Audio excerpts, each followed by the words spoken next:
And good morning, ladies and gentlemen. Welcome to another Wrong Side Red Eye. As always, my name is Blake, and I'm a real-world flight dispatcher, and bring a little more context to your flight sim viewing experience. And today, we have a fun one. We are going to deep dive the pre-flight flight planning process of this flight from Charlotte down to St. Petersburg, Florida. I keep thinking I'm going to Fort Myers. But basically, the entire state of Florida is forecasted to more or less fog in. That can obviously cause a lot of operational disruptions and makes dispatchers work quite a bit harder. So I want to go through that whole process together, and we're gonna take a look at how you would flight plan into IFR or low IFR. And we are going to derive alternate minimums together to determine what the alternate minimums are at any of the alternates that we will look at, and fuel considerations, things of that nature. We're going to be going into St. Petersburg, which I believe is a Cat 1 only airport, which makes it even harder to get into, right? If we're going into Tampa or if we're going into Orlando, not as big of a deal because we got Cat 2, Cat 3. But in St. Petersburg, I believe it's only Cat 1, which makes it a lot harder. So we're going to go through the flight planning together as kind of a educational type thing, as well as a little bit of a refresher for me. As y'all know, I don't dispatch much anymore. I'm now in management. Recently moved up to another position, operations control manager, where I oversee the entire operation. And when I was looking at the challenges going into the morning hours in Florida, I was like, you know what, this would make a good stream. So we're going to do that. First things first, as always, huge shout out to all of the channel members for sticking with me through the lack of streams in the recent past. I'm trying to change that and get back on the ball on getting content out there. Anyways, that's going to be Justin, Cali Senator, Marco, Image Seeker, Kyle Lewis, Shadow Dark, D-Chimp, Wes Burson, Mickey Mike, Daniel Cooper, Captain Nate, Josh Sioux Falls, and Hillbilly Gypsy. So huge shout out to all those guys for their support and dedication. And over to the chat, we got my man Dustin is in the house. Great to see you, Dustin. How's it going, my friend? Long time no chat. Hope you're doing well. We got Fires in the house as well. Good morning, Fires. And the tried and true Mr. Josh Sioux Falls. Great to see you, dude. Hope everybody is doing well. Oh, it's actually gotten a little bit better. When I first started planning the stream about 30 minutes ago, I believe it was half mile, fog, and vertical viz of 200. So it's gone up just a little bit. Just barely above mins on the ceilings and at mins on the viz, if it is a full Cat 1. But we'll find that out together because we're going to look into all of that. So, who wants to learn how to plan flights into low IFR? Well, I hope it's y'all four, because y'all the only four sitting here watching. 5 now. We got 5 people. Anyways, let's see. Let's do this. We're going to try to do it on the iPad. But we could always switch the computer if we need to. And I'll keep it kind of simple. I'm going to try not to use much of anything that most simmers wouldn't have. So we're going to try to do everything through SimBrief and Navigraph charts. And if we can't do it, we'll do it on a PC.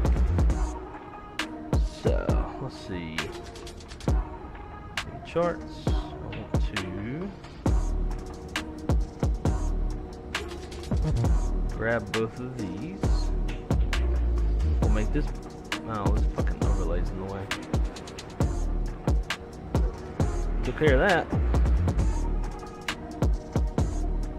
Cool. And then it's just my face. We'll just turn my face off for now. Alright. So here is my EFB. Let's turn that music down just a little bit more. Alright. This is my personal iPad. I also use it for work. So, here is our tried and true SimBrief. Let's see. Skystream Aviation. America weather has been bad here lately. Yeah, it's been quite foggy, as well as some thunderstorms and some winter weather. Good little mix of a lot of different things. It was nice today, but we do have another low pressure system moving through the Ohio Valley. It's going to be bringing some more challenges. I think it's in the Midwest right now. It's going to be moving into the Ohio Valley and into the Northeast later today. But you are correct. Yeah, it hasn't been the best. Are you special authorization Cat 2 capable? Now that will be airline specific. I don't know what Allegiant does in real life, but my company, we are authorized for Cat 2 SA approaches. We are not Cat 2 SA or Cat 1 SA, but we can do Cat 2s, which is interesting. See, the tower has been opened for that. Okay, hell yeah. All right, so let's jump to this relatively quick. I don't want to bore y'all to death. But I figured y'all might learn something and find this interesting. So, this morning we're going to be Allegiant Flight 1035, Charlotte down to St. Petersburg. We're going to depart we're aiming for 8 a.m. In real life, we would have this flight planned and paperwork sent 2 hours prior to departure. That is the latest that we aim for. Already have some stuff thrown in. This is kind of how a dispatcher would find the flight. A lot of information would already be populated. You know, the tail number, where the aircraft's going to be selected already, city pair, departure time, all that kind of stuff. So we're kind of picking this up where a dispatcher would typically pick this up at. So first things first, let's look at Charlotte weather at 8 Zulu.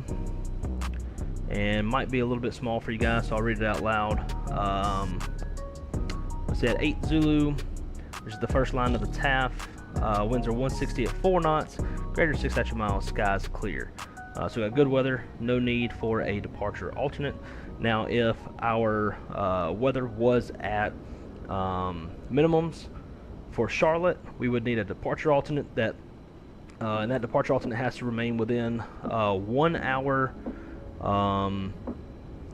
There's a whole reg on it. 1 hour normal cruise consumption. Some I'd have to pull the reg out to read it. I'm not one to memorize things because things change. But basically, at least on the Airbus, it's 345 nautical miles for departure alternate. Don't need one, so don't have to worry about that. We will go ahead and read the ATIS. And sometimes departures in use, expect runway 36 center, 36 right, 523 is closed. Cool, the rest of it don't really care about. Moving on to St. Petersburg. All right, St. Petersburg, current weather, winds 190 at 9 knots, half statute mile, fog, vertical visibility 300 feet, temperature 21, dew point 21, altimeter 29902. Big thing here is the temperature and the dew point has no spread. When you have obscuration development, you will almost always see the temperature dew point be within a few degrees of each other. So often, if obscuration like fog, mist is not forecasted, then if we see the temp dew point spread pretty close with light winds, that's usually a telltale sign. What's interesting in this case is the winds are at 9 knots. We still have fog.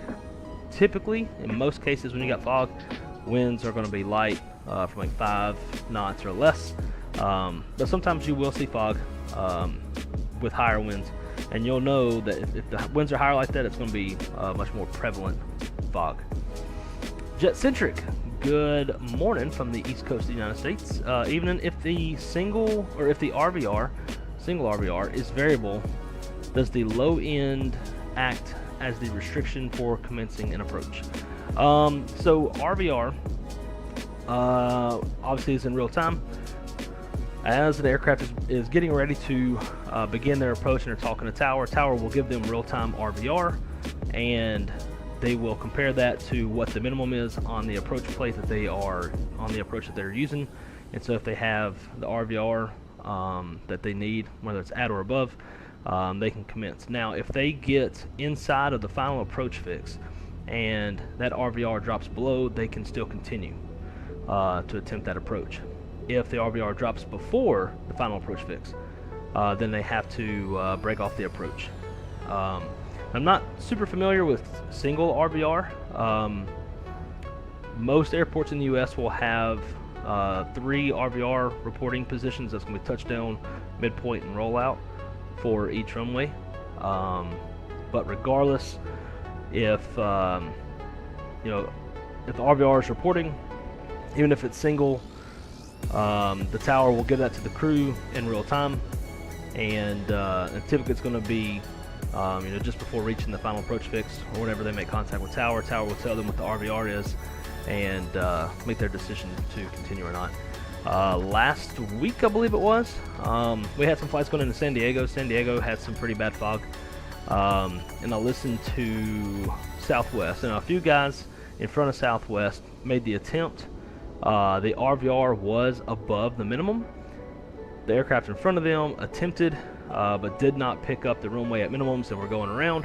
When Southwest made contact with Tower, Tower reported the latest RVR, which was, I think it was 1600 RVR, and they needed 1800. And I was looking at the plate, you know, while this was going on, the approach plate, and when Tower read out RVR touchdown 1600, midpoint roll 1600, immediately I was like, oh shit, they don't have the RVRs. And the crew initially was like, copy RVR, clear to land, runway 09. And I was like, wait a minute, how is he continuing this approach? He doesn't have the minimums. And then like 2 seconds later, they came back on and like, hey, actually, we need 1800 Southwest, whatever, going around runway 9. So yeah, so they'll give them that RVR in real time when the aircraft makes contact with the tower, and they'll use that as their decision point. Alright, so it's foggy in St. Petersburg right now, which is part of why I chose this. Our ETA, I'm gonna have to do a little brief preview real quick to see what the ETA is. I think it's an hour, 15-minute flights. On 0942 Zulu. That is total block, so that's going to also include the taxi out, which is 20 minutes, plus the en route time. So 0942. So 0942, we're going to fall into that first line of the TAF. Winds 180 at 5 knots, half mile visibility, fog, vertical viz 200 feet. So definitely need an alternate. And now that we know that, we can start choosing. Now, one thing I like to do as a dispatcher, I like to use a function called Surface Summary METAR. And holy shit, did Fort Lauderdale already go down? No way. Oh, never mind. That's the TAF. Okay. So in SimBrief, so I just about had like a real world shit right there, because that would have been bad for real life operations. I have on airport forecast. Now it's going to make the airport dot a color that is based off of the weather that's being forecasted in the TAF, which is why we're seeing red in South Florida. So the reason why I like this, and I like to use METAR instead of TAF, Surface Summary, just so that I can see real time versus forecasted. That way, if I have, say, we're coming down to St. Petersburg, it's forecasted VFR, but we see Tampa is IFR. We see MacDill is IFR. If we're seeing airports really close to our destination that are already experiencing really shit visibility or ceilings, then by all means, it can definitely happen at our destination. That's why I like to use Surface Summary METAR versus TAF. But in this case, we're using TAF, so we can kind of get a quick look based off of the colors of what airports suck and what airports are good. And I don't know if y'all can see this. You probably cannot. I hit full screen, but it's not working. But there's pretty much everything is purple and red, which means shit. So our choices of alternates are going to be few and far between. But just for shits and giggles, let's take a look at Orlando. In Orlando at our ETA, which the other thing we have to factor in is what our hold fuel is going to be. So if we have 30 minutes of hold fuel, well, now we need to add, we need to take that into account, right? Where we get to St. Petersburg, can't get in, hold for 30 minutes, and then divert. That's going to change the ETA into the alternate. But as a rough estimate, we'll just use, let's just say 10 Zulu for now, and see what that gives us. So in Orlando at 10 Zulu. We will be in the tempo line of the TAF, if y'all can even see it. It's kind of small.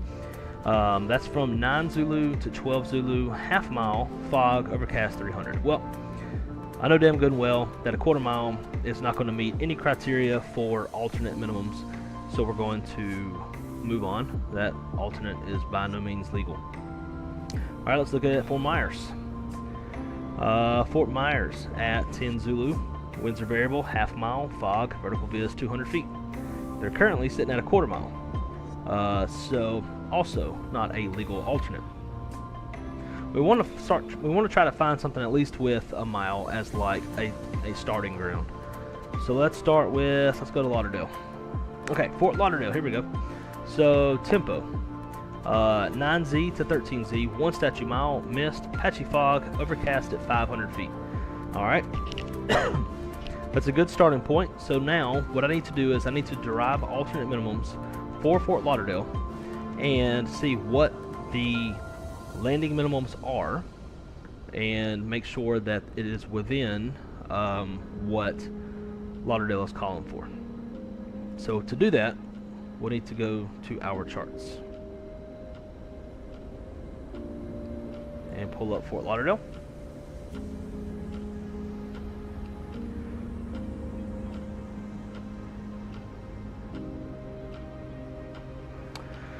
Okay. Really quick on alternate minimums. So there's what's called the single nav aid rule and the 2 nav aid rule. Nav aid being like an ILS, a localizer approach, RNAV approaches, that kind of a thing, right? So for a single nav aid, we add 401 to the approach plate minimums.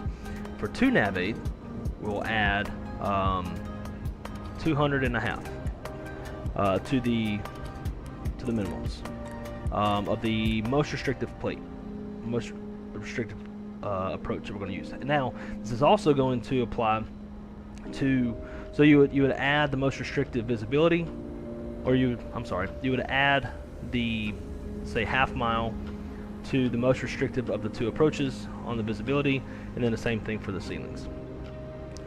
So what we need to do is look at the approaches and see what kind of approaches they have. Let's see.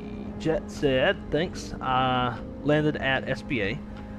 Reason I asked was the touchdown RVR was rapidly shifting between 22 and 24 and a quarter mile, with 24.5 required on the men's. Seemed like a toss-up of who got in. Yeah, and that's a big characteristic of fog, is the visibility will bounce all over the place as the fog is passing by the what's it called, the automated weather discriminator or automated weather observation device that has precipitation discrimination, that as it's passing by and it's constantly measuring the visibility, fog is like thicker and it's lighter and it's thicker and it's lighter, so the viz is going to get better and worse, and so those observations are going to reflect that. So that's why a lot of times you'll see the RVRs going up all over the place. You'll see the viz going all over the place. Fog is very hard, especially as a dispatcher, when you got an aircraft holding for fog, and then all of a sudden the RVRs go from like 1200, 1400 all the way up to 3000 out of nowhere. Like, hey, RVRs 3000, you're good to go, and then they attempt the approach, and all of a sudden it goes right back down to shit. Fog is extremely hard to mess with. Mist seems to be a little bit more stable. The RVRs and the visibility won't fluctuate as much as fog does. Kenny M, good morning, my friend. How's it going? We're currently pre-flighting some low IFR, getting into the nitty-gritty of deriving alternate minimums. So welcome aboard, AJJ, my man. Good morning to you as well, guys. All right, so first things first, let's look and see what is Lauderdale landing. So they're landing 10 left, runway 10 right, noise sensitive until 6 a.m. So it's not closed. Cool.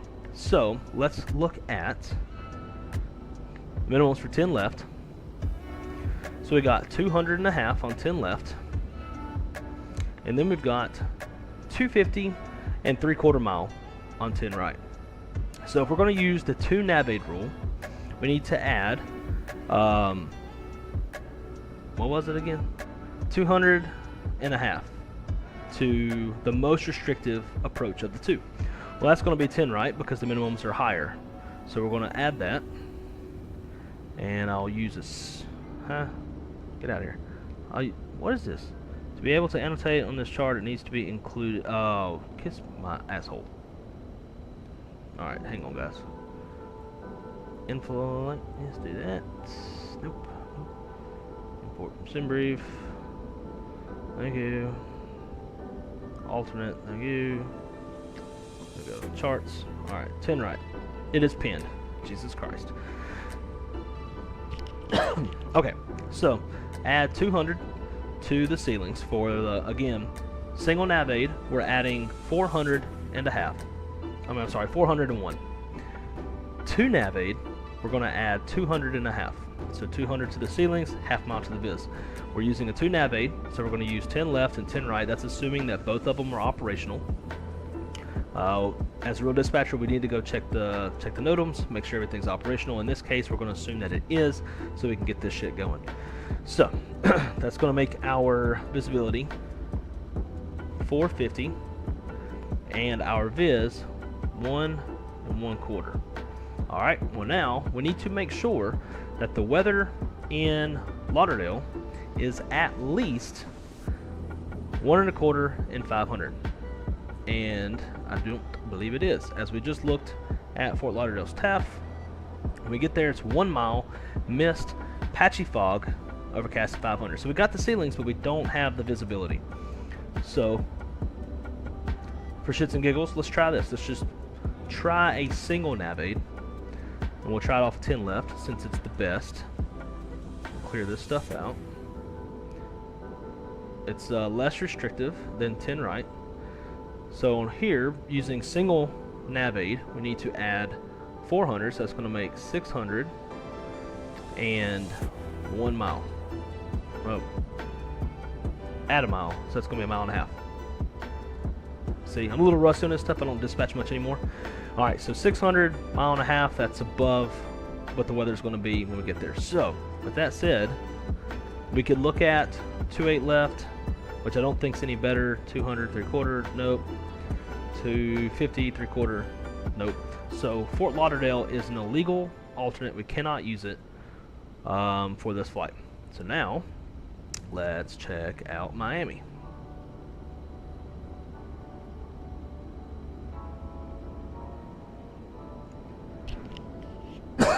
All right, Miami. Weather, see what they're landing on. They are arriving 8 right and 9. So let's take a look at both of those. So 8 right, son of a bitch, 442 and 1 mile. So that sucks. ILS 9, 200.5. Cool. We've only got a localized approach on 8 left. Let's see. What about ILS 12? Now, they don't have to be landing on it to consider it or to use it. It just needs to be within wind limitations and it needs to make sure that it's open and everything is operational. So runway 12 looks like shit. 368 3/4 mile. That's not going to work. 26 left. 200 3/4 mile. Well, we just did Fort Lauderdale. Theirs was 1.25 miles based off of the 3/4 mile. I believe the weather is the same here in Miami. Let's see, weather, TAF. Yeah, it's the same. 1 mile, overcast 500. So that 3/4 mile is going to make that not work. Localized for 26. Not even going to look at that. ILS 27. Here we go. 200.5. So I think we can make this work. So 200.5, and then when we looked at, was it 9? Yeah. In runway 9 is also 200.5. So they're both the same. Neither one is more restrictive than the other, so we can add our 200.5 to either of the two. So we'll just do it off runway 9. Again, to nav aid rule. So add our 200, that's going to give us 400. And then we've got half mile on the plate, so that's going to give us, when we add our half mile, that's going to give us 1 mile. 401 is the alternate minimums for Miami, and our weather is 1 mile and 500 feet.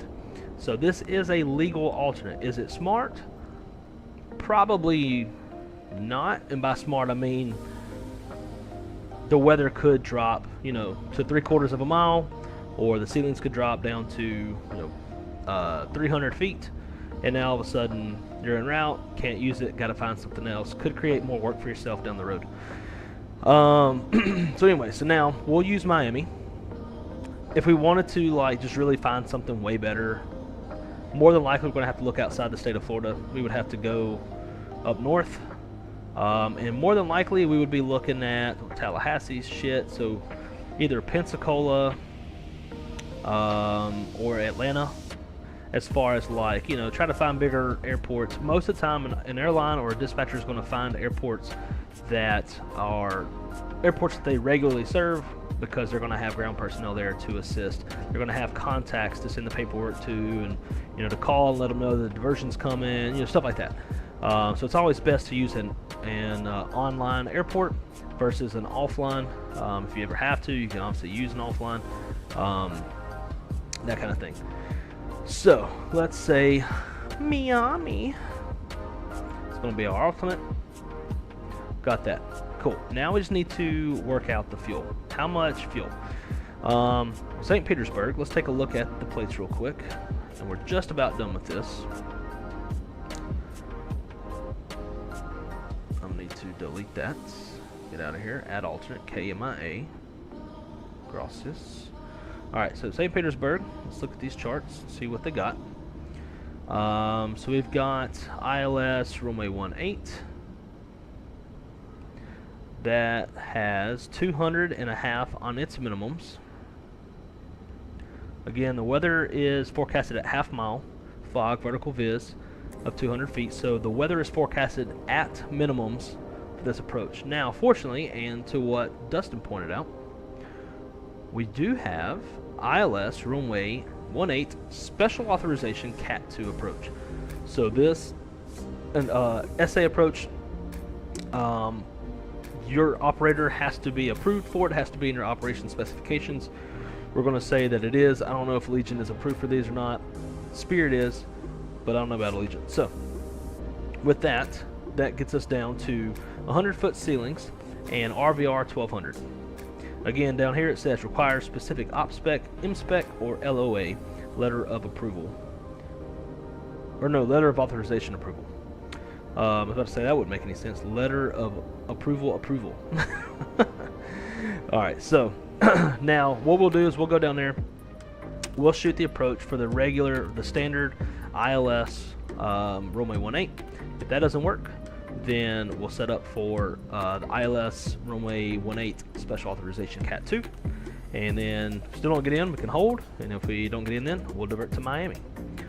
Cool. So we have found our alternate. We know what kind of approaches we have. Having that special authorization does help, but it's not a guaranteed, because the fog can drop down to you know, less than 1200 RVR, or that whole kind of a thing, right? So let's take some extra fuel just in case. So I'm gonna say let's go with 30 minutes. That's 29. 30 minutes. We also have 10 minutes of basic extra fuel. That is a fuel policy that we do at my airline, so I'm just kind of applying that same thing.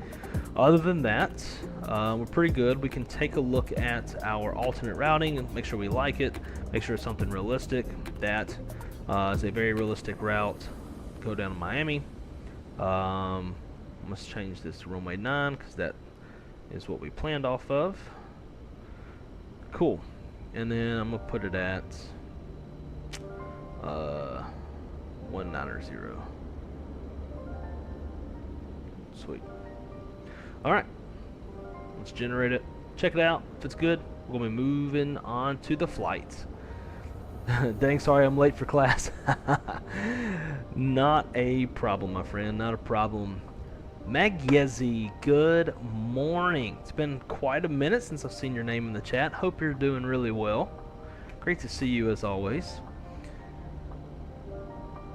Okay, let's view this. It does say we have a weight restriction, so let's look into that real quick and make any adjustments if we need to. So, looking at our zero fuel weight, we're under on the max zero fuel weight, but our takeoff weight is at max and our landing weight is at max. So let's alter the fuel a little bit. We'll drop the let's drop the 30 minutes down to 20 minutes. See what that gives us. Otherwise, if we want to keep the gas, we would have to kick passengers off, and I don't know if y'all know this or not, but airlines are in the business of getting passengers from A to B, so that's the last thing we want to do.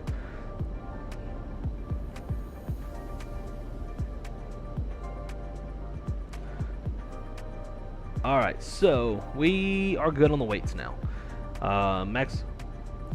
So our takeoff weight, we're under by about 500-ish pounds. Landing weight, we're under by about the same, 500 pounds. So that will work.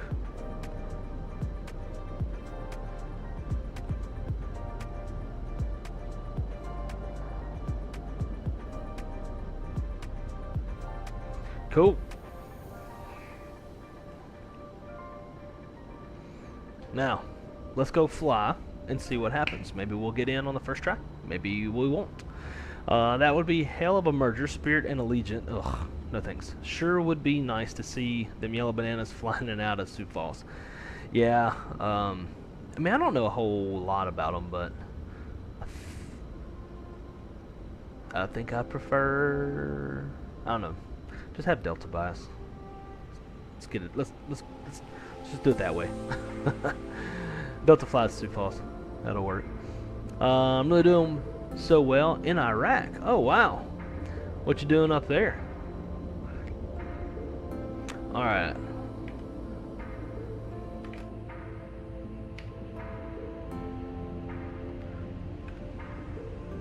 Let's get the show on the road.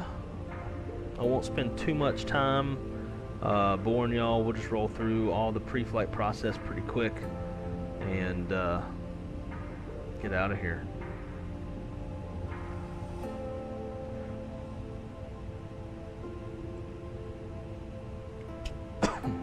Alright.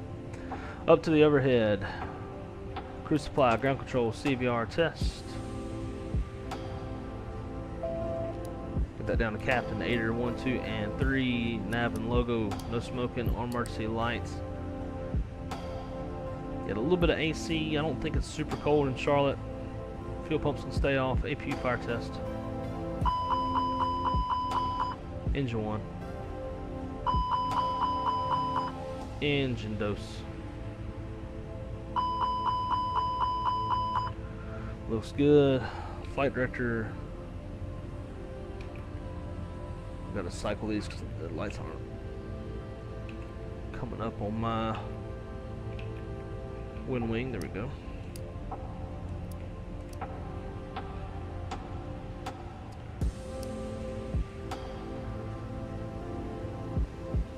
Auto all.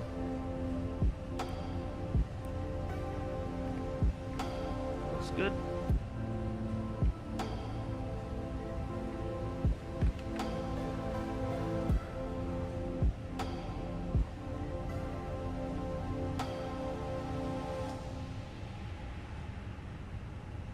Into an overhead locker. Alright.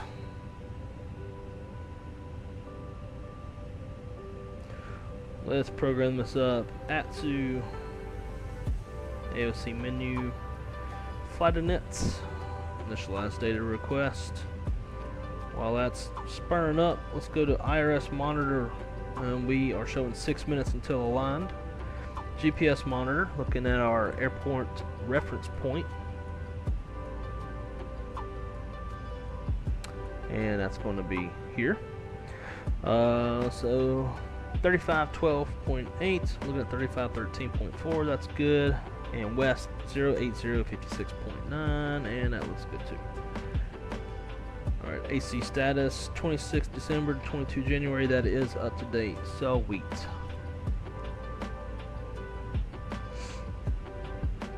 Initializing our request, Charlotte to St. Petersburg with an alternate of Miami. We are Allegiant 1035, cost index 99. Gonna go up to 34,000 feet. Shit.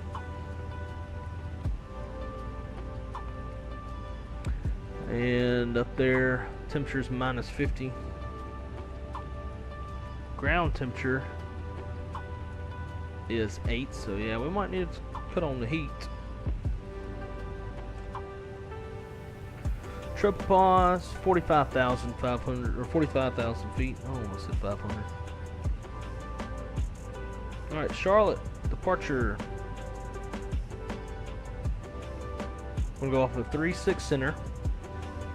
It'll be a very short taxi on the BB6 departure. Gendo transition. Insert that. St. Petersburg arrival. We're going to come in on ILS 18 on the Banff transition Dades 1 arrival. Dades 1, Banff. Now quickly we're going to take a look at the chart. I'm going to pin both of these. And a Whipso looks like a good transition onto the approach. So go approach via, Whipso, insert. Make sure we don't have any discontinuities that we don't expect.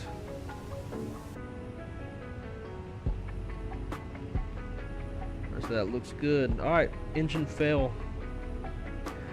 Pretty standard out of Charlotte, KCLT. KCLT.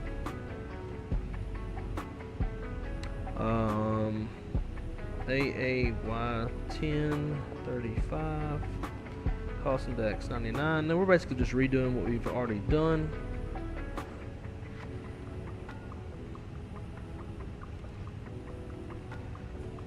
And if you wonder why you're not seeing my mouse, it's because I'm using my actual physical McDo next to my leg. Okay, so Charlotte, and we're gonna go to secondary. Charlotte, we're going to put in runway 36 center with no SID. Back over to secondary, and for arrival, come back to Charlotte. I'm going to do, let's see what's our longest runway, 9,000, 10,000. We're going to come back to runway 36 center. And stand corrected, it's going to be a longer taxi, not shorter. No star, approach via, no via. Alright, now let's put in the environmentals for Charlotte. That way it's all in there and set up and ready to go. You know, in case we lose the engine, we'll have to go fumbling with that. Winds 190 at 9. Temperature 21. 2991. Or 2992, rather. And then if we had to come back to runway 36 center, minimums are 907 on the Barrow, which is 200 feet height above touchdown. And there we go, engine fail set up. We'll hard tune the Charlotte VOR. Back over to NITS, we're going to get the wind data uplink.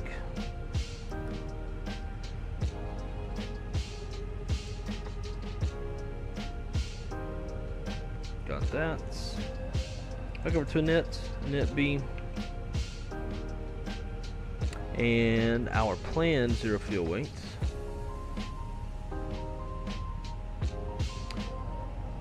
is 130.8. Do the standard 30 on the CG until we get our final numbers. Taxi fuel, 500 pounds. Route reserve is going to be 0. alternate fuel. It's going to be right here at 4,500 pounds, 4.5. And then 45-minute reserve. And let's see what the airplane calculates. We want to make sure that whatever the plane calculates is less than our block fuel, which is 19,000. Alright, it says 14.7, that's less, so I like it. 19.0. Throw that in. We're going to skip per for now until we get our numbers, and then we're going to put in KCLT 36 center for the engine fail.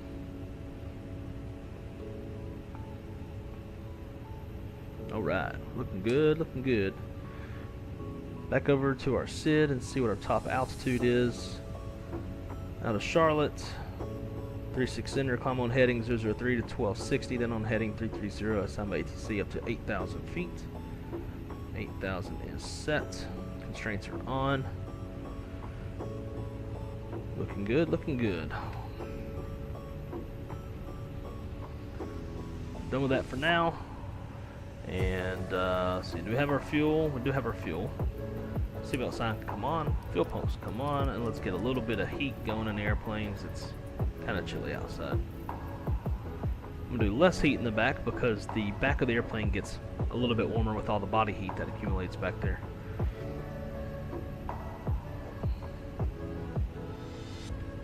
Alright, let's check this message. Should be the prelim. Load sheets. Cool. I wish this thing would print. That would be dope. Return and telex. I don't know what this means. Boas festas a todos. I got that on my last flight. It was weird. We don't have any VATSIM, so we can either keep it quiet in the sense of ATC where I can talk to y'all, or we can fly with what's it called? Beyond ATC. I'll let y'all choose.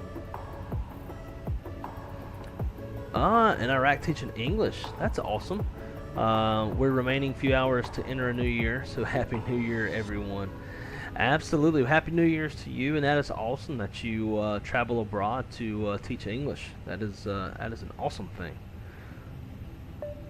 One way Honolulu to Orlando on February 24th is $271. One way from Sioux Falls to Orlando on the same day is $309. How is it Allegiant that flies one way from Sioux Falls to Orlando? Who flies that? Frontier, maybe? Alexander, Happy New Year to you as well, my friend. What is KPI though? It is St. Petersburg, Florida, so it is just outside of Tampa.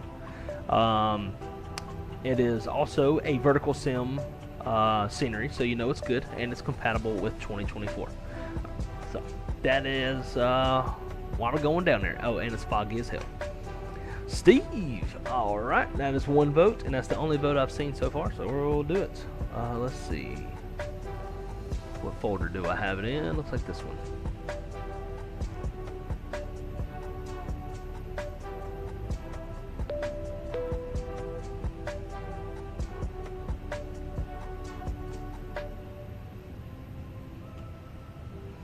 Now, things might get a little bit weird if we have to go around or hold or anything down in St. Petersburg with Beyond ATC. It's not the best at revectoring you back around. Gives you like really weird altitudes and stuff, so if that happens we'll probably kill it, but other than that we'll definitely use it on the way.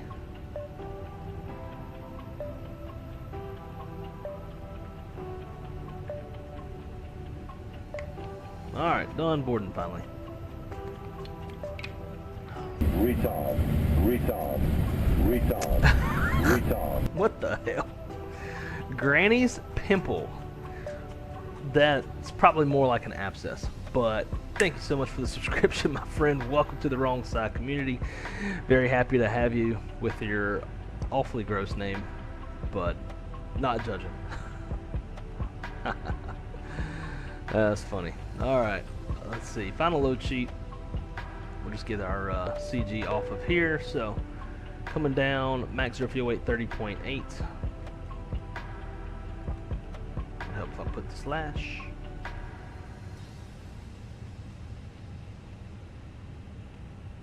Okay, that's set. We'll accept that. And, Beyond ATC. perf, I'll connected. just do it over here on my EFB. Dry, optimal, Togano, any ice off, packs on.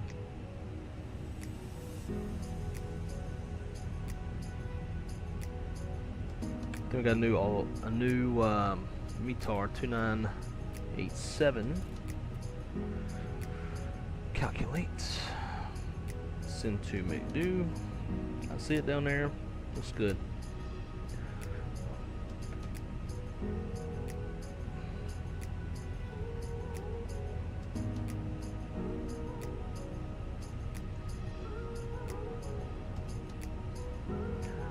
Charlotte clearance on the chart is 127.15.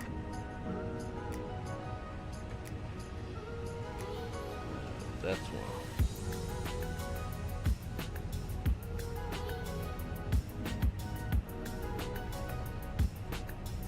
There we go.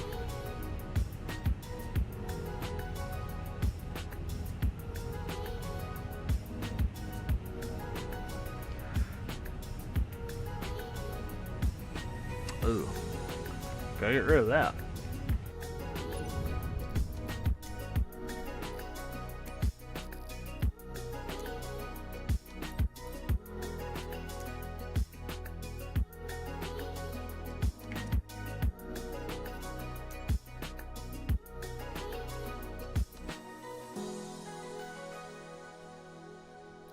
Okay, that should be fun.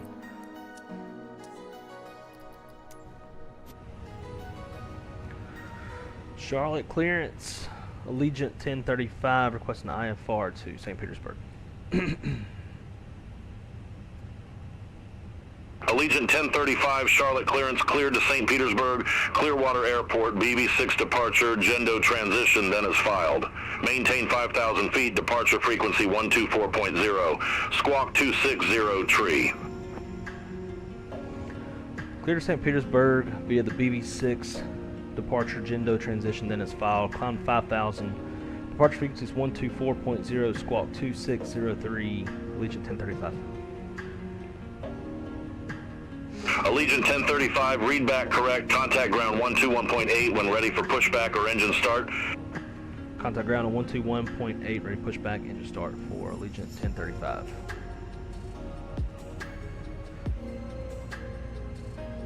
So that's set. Get that squawk in there. Then we do departure brief 2603. All right.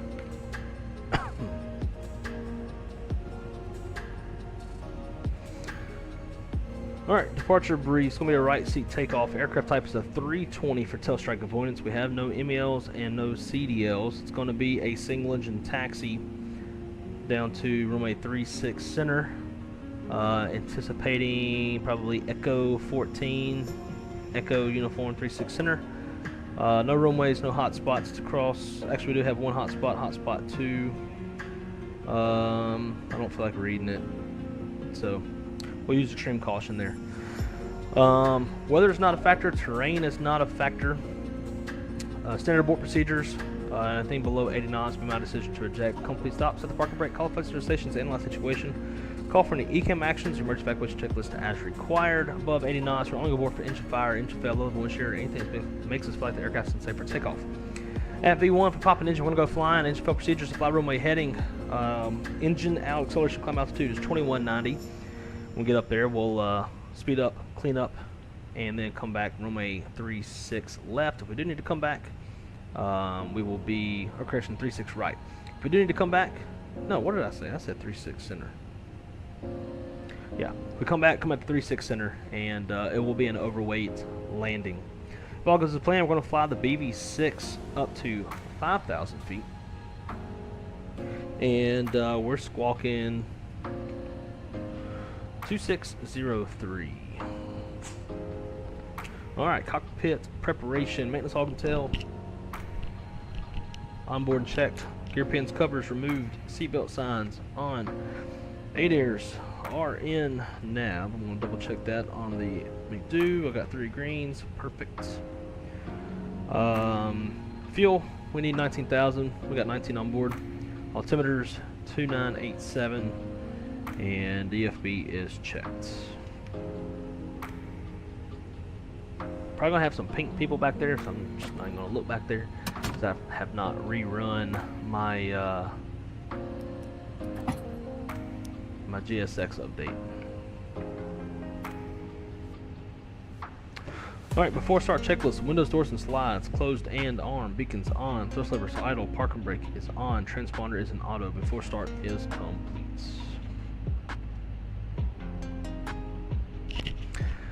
Alright, let's see. Oh wow, Legion does it twice a week, direct for $85 and 151 way. Hell yeah, but Sanford, okay, yeah. That's what I figured you would have said Sanford. But when you said MCO, I thought maybe somebody else did it, so but yeah, Sanford makes sense. Granny's Pimple, Concord, North Carolina.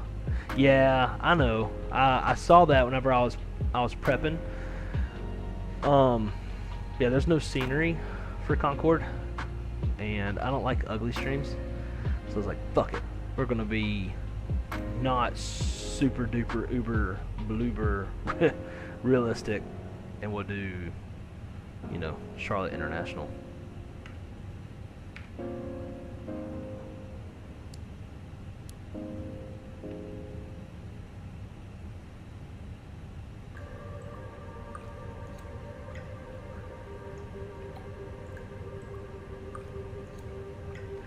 These will probably have to get turned back down a little bit.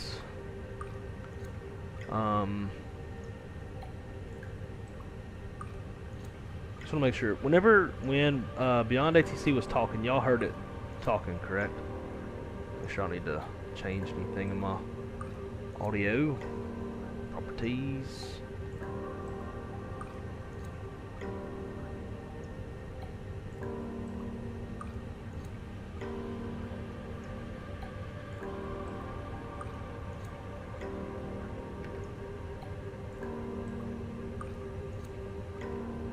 At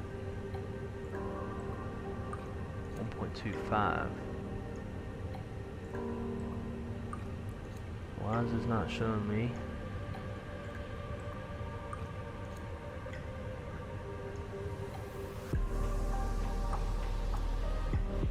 It's not giving me VRAS as an audio option now.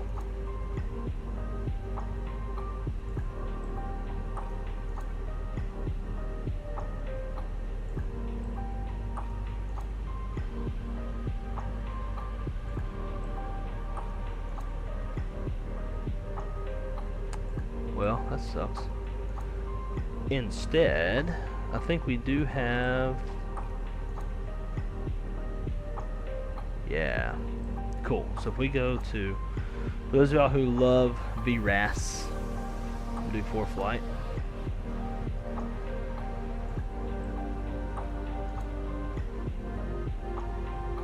Do Charlotte. All 3-6 center.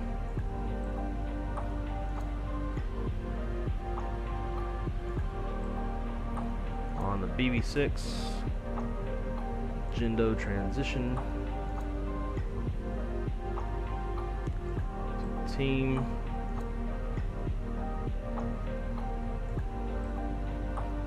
and then BAMF. So KPI 18, select arrival, and it is the dates. BAMF, there we go, 34,000 feet, thank you, ETD, now, sweet. Text rate should be 3.6 center, we'll see what it is. But y'all should be able to hear all the callouts now through that. Alright. Bitch asked for, yeah, I think they're ready to go.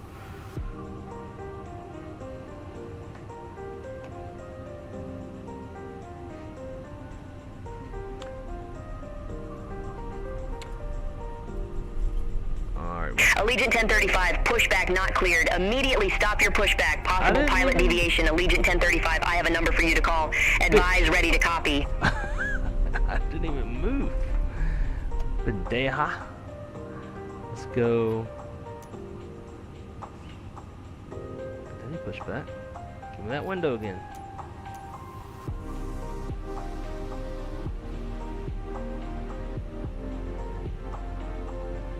Allegiant 1035, pushback not cleared. Immediately stop your pushback. Possible pilot deviation. Allegiant 1035, I have a number for you to call. Advise, ready to copy. Allegiant 1035, ready to copy. Let's see what this does.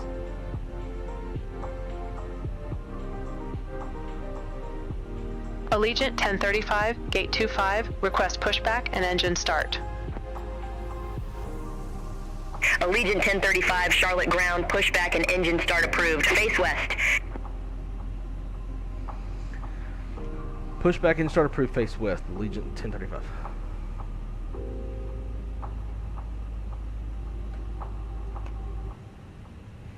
Damn. She's a feisty one, eh?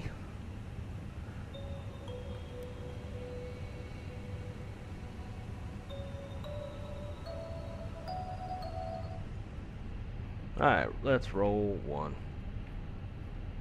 Uh-oh. Ah, every time. It's because these are named the same as my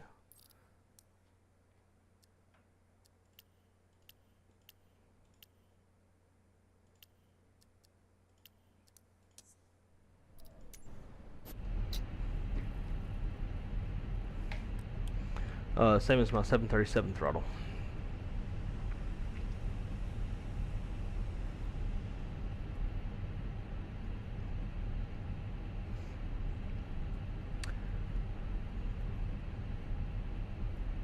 Let's see.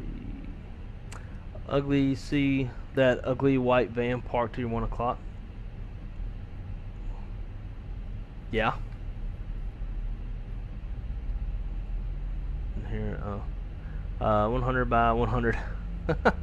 Call these nuts. Is Beyond ATC too loud? I can turn it down. It's kind of loud for me. J-Foot, what's up, dude? She sounds big mad, dude. I'm telling you.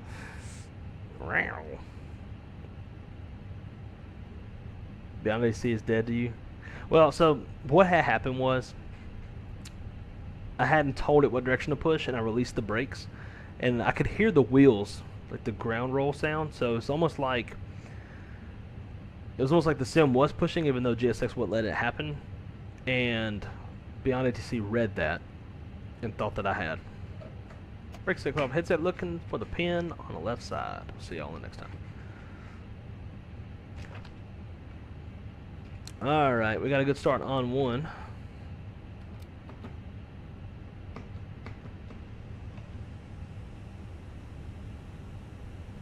Hello. Why is spoilers not working? God damn it, man. Thought I fixed this last time.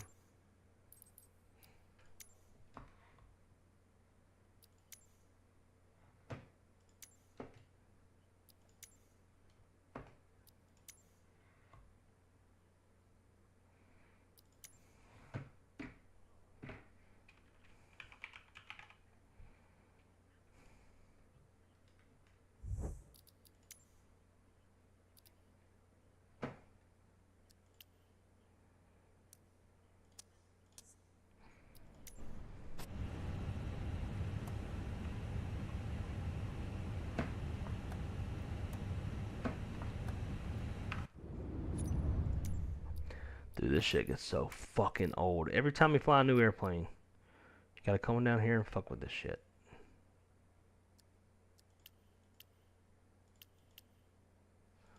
God Damn it, I don't even know which one of these. Because I didn't know how this worked in the beginning.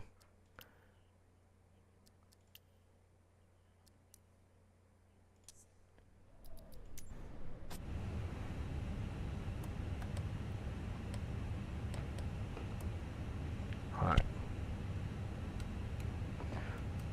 Flaps 1, down 0.0. Don't need any trim. TA.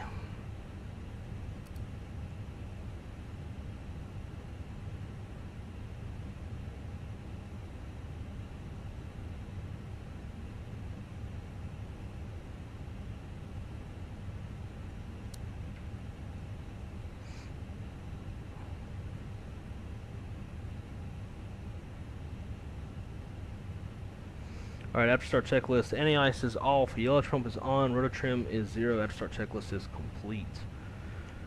Charlotte Ground, Allegiant 1035, ready taxi to the runway. Allegiant 1035, runway 36 center taxi via apron, Foxtrot Mike, Echo, Echo 1. Apron. Shit.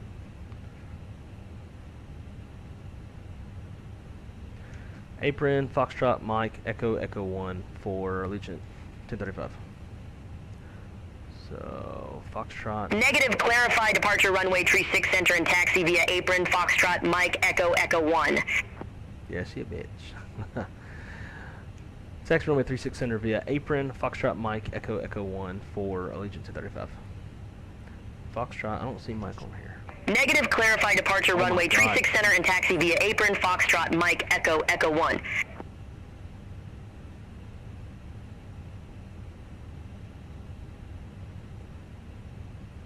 Bitch, shut your ass up. Runway 36 center taxi via apron, Foxtrot, Mike, Echo, Echo 1, Allegiant 1035. I don't see, why is it not giving me Echo 1?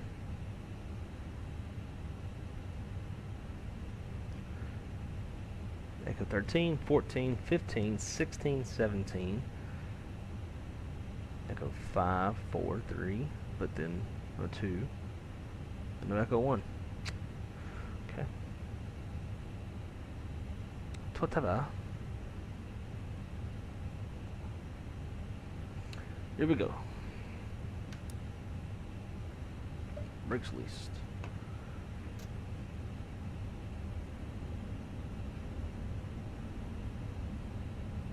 Brake check and pressure 0.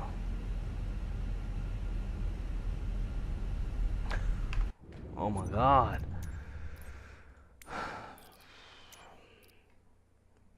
Whoever made this shit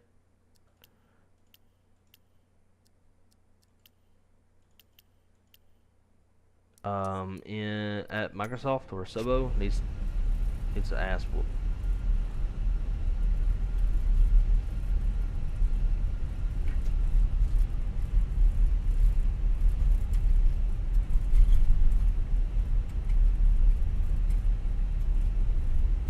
Kill these lights while we're taxing so I can actually see.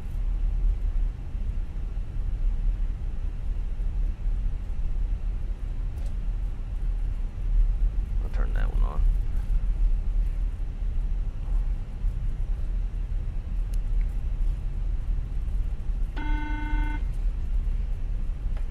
Yellow. Roger, thank you.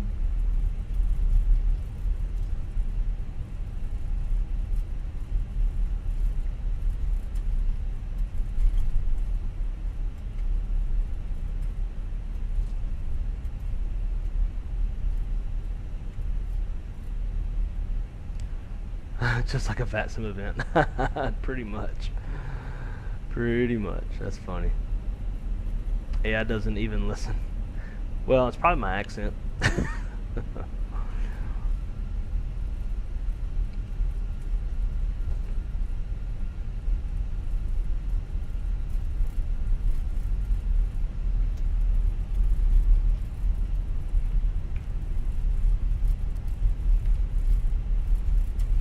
Alright, let's roll number 2.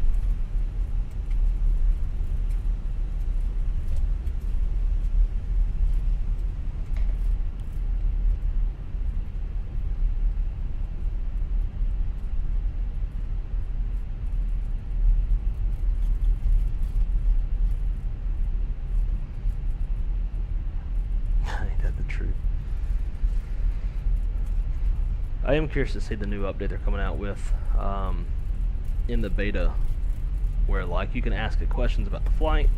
You can ask it like, what's this airplane to my left? Who is that? Where are they going? Like, you can ask it all sorts of shit. It's kind of cool. We got random trees just out here chilling.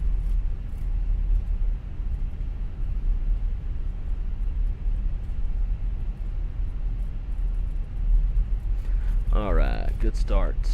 Have start check.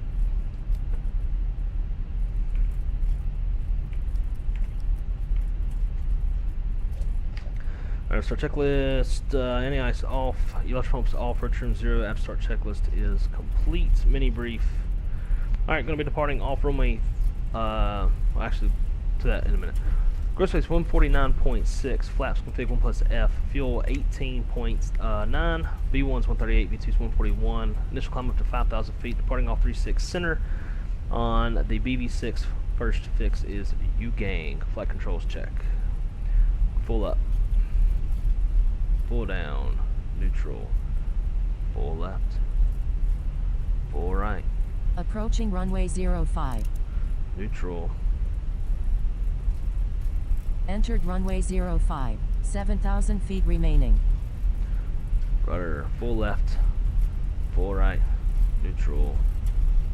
My controls check is complete.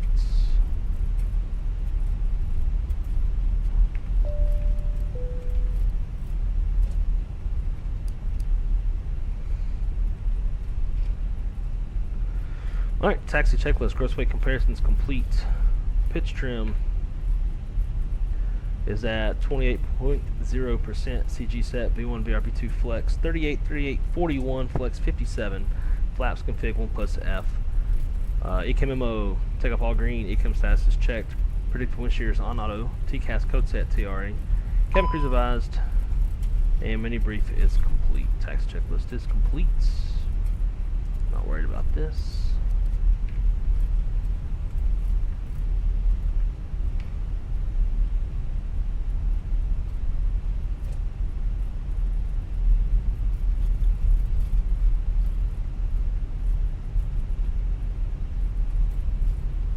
Allegiant 1035, contact Charlotte Tower 126.4. 126.4 for Allegiant 1035.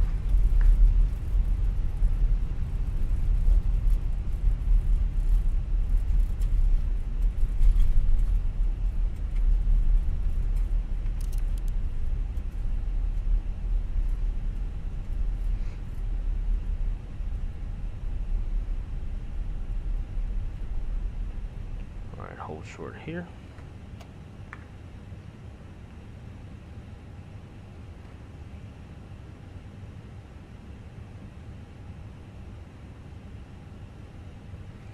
Cool. All right, lineup checklist. Takeoff runway 36 centers confirmed. Fuel min required takeoff fuel is 17.5, and we've got 18.8 on board. Engine mode selectors, normal bleed packs are set. Lineup checklist is complete.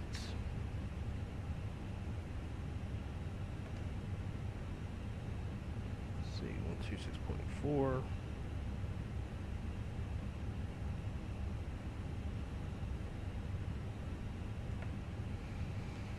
Charlotte Tower, Allegiant 1035, holding short, runway 36 center, ready for takeoff. Allegiant 1035, Charlotte Tower, wind 125 at tree, fly heading 200, runway tree 6 center, cleared for takeoff. Fly heading 200, clear for takeoff, Allegiant 1035. No, Allegiant 1035, cleared for takeoff, runway tree 6 center. Clear for takeoff, runway 36 center, fly heading 200, Allegiant 1035. Man, I'm off my game today.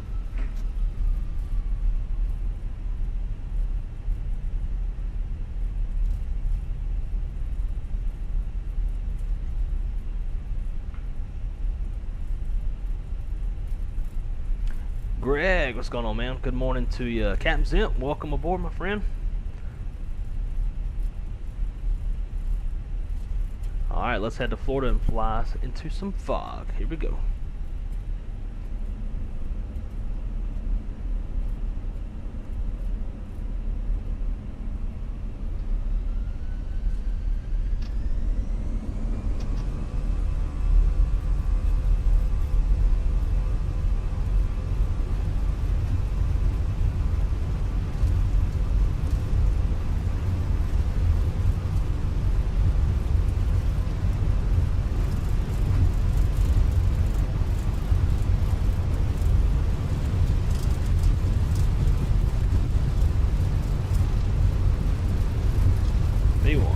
And road titty.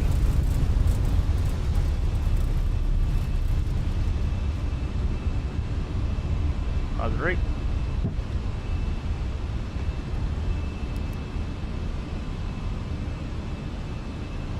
Runway track 400.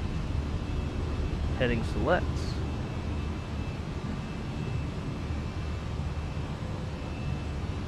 Allegiant 1035, contact Charlotte departure. Have a good flight. Over to departure, Allegiant 1035.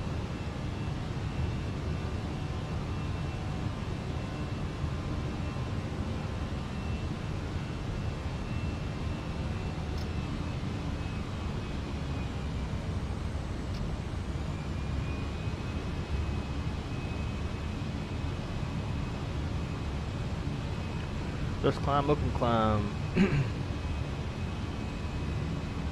Departure, Allegiant 1035. Climb in 3,000 for 5,000 on the BB6 departure. Allegiant 1035, Charlotte departure, radar contact, cleared direct U-gang, resume the BB6, climb and maintain 17,000 feet. Clear direct U-gang, resume the BB6, climb maintain 17,000 for Allegiant 1035. Alright, let's go. Flap 0, speed checks, flap 0. U-gang. Insert, it's good. Nav. After takeoff, landing gears up, flaps retracted, APUs off.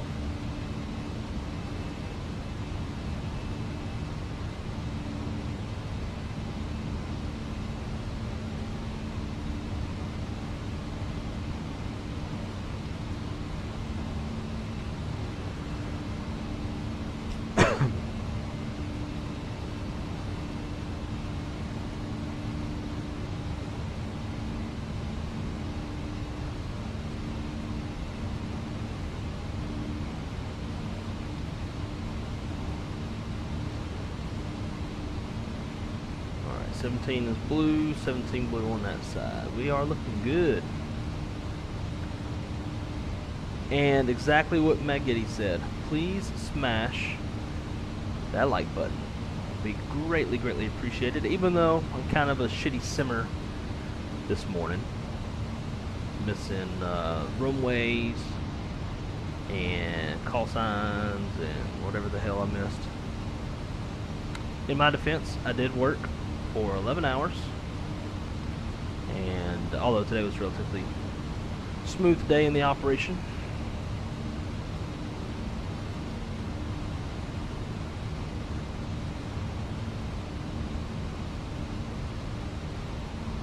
I am a little tired. And we're just now getting off. It's 3:30. We're getting there about 4:45. That's not bad.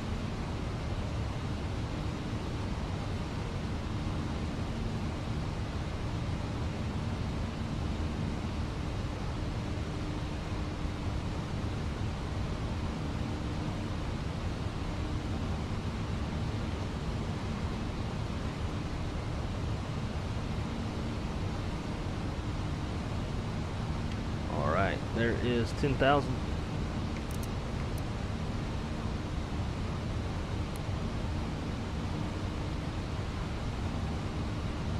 Nose down and accelerates.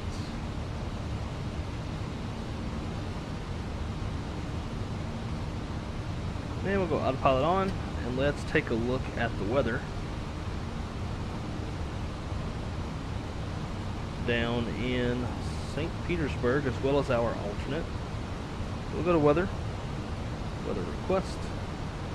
KPIE. Do METAR and TAF. Fire that off. Here's our weather data. Alright, St. Petersburg. Of fucking course, man. This shit better go back to half a mile by the time we get there. So currently winds 200 at 9 knots, 3 statute miles, mist, overcast 200, temperatures 21, dew point 21, altimeter 29901. In the TAF, let's see, 0600. Yeah, so they're still calling for half mile fog, vertical viz 200 until the tempo starts at 1400 Zulu. But I guarantee you, the visibility picked up to 3 miles because of that 9 knots of wind. I want half mile or quarter mile when we get there, just for our, you know, entertainment purposes. All right, now let's take a look at Miami.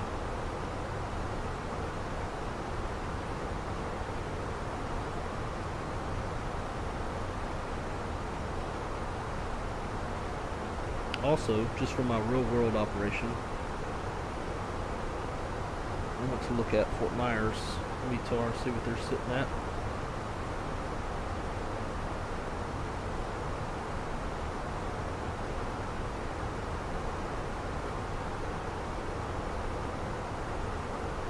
Alright, Miami. We're still looking good. This is a corrected METAR, that's why the METAR says COR. So there's something in the last one that was wrong, so they corrected it. That's Allegiant 1035, contact Atlanta Center 135.35. See you. 3535, Allegiant 1035, we'll see it.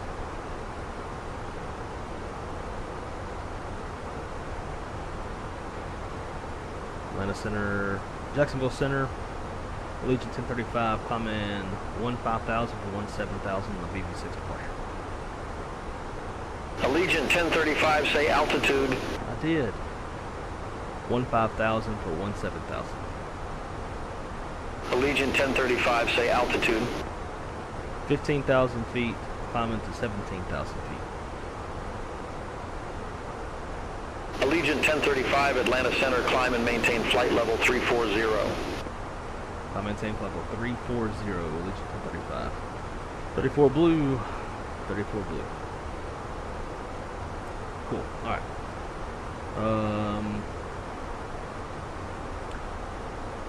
So as of 0753, so that's when the weather was observed, it's 0832. Winds were 220 at 3 knots, 10 statute miles, few at 1,000 feet. Temperatures 22, dew point 21, altimeter 299.5. We're going to be getting there, so let's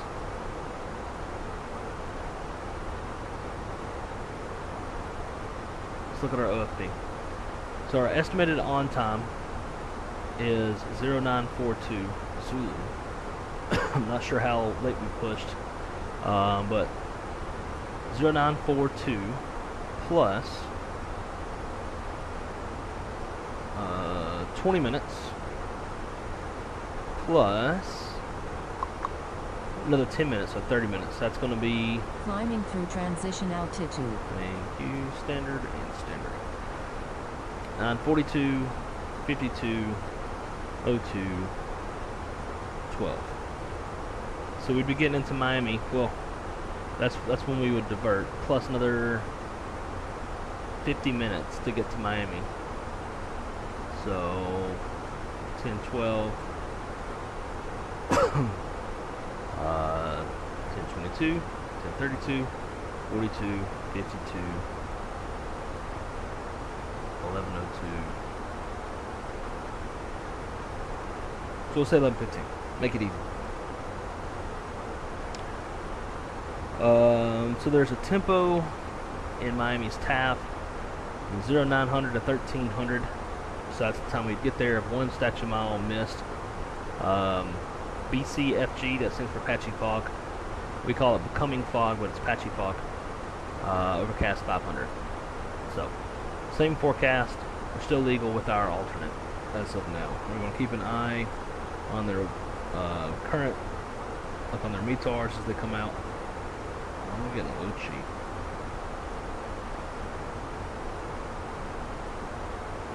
Fort Myers, woo! That's where we should go. I thought about going to Fort Myers, but I don't have scenery for it. Quarter mile. November 108, Romeo Lima, contact Jacksonville Center 124.7. Vertical viz 200 feet.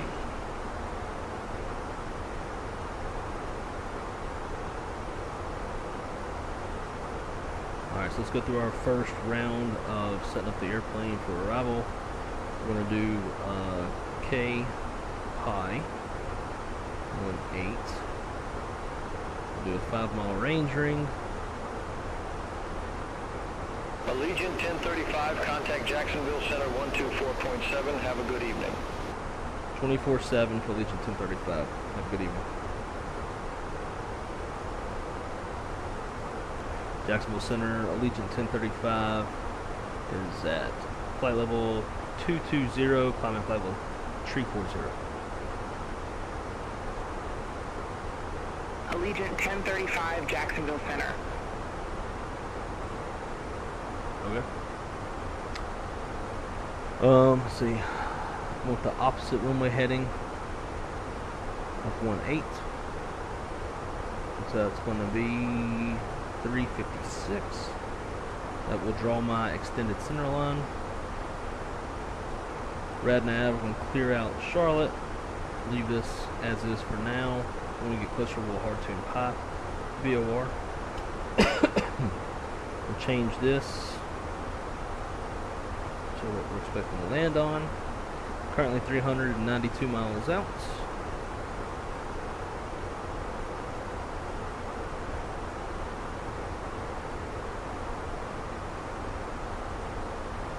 And we'll put in the environmentals, winds 200 at 9.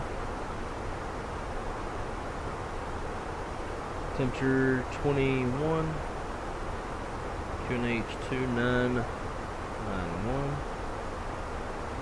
Minimums for the standard ILS Cat 1 is 200, height above touchdown, 207 on the barrel.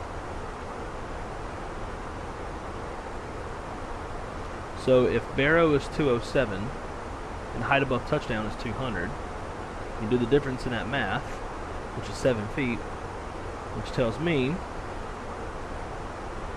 that the touchdown zone elevation is 7 feet.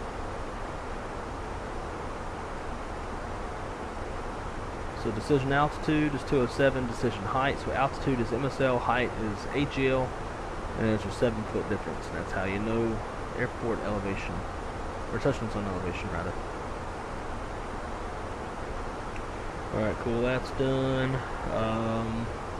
We have 55 minutes of extra fuel, 4,000 pounds of extra in case we need to go around or hold. Secondary flight plan, we're going to delete secondary. And now, November 108, Romeo Lima, reduce speed to 280 knots. just talking to other traffic. I'm going to put in, this is one thing I don't like with the format on the OFP that I use, which is the OFP is closest to my airline, so I use it, but it doesn't include the alternate routing. So we're going to grab that out of Simbri, edit.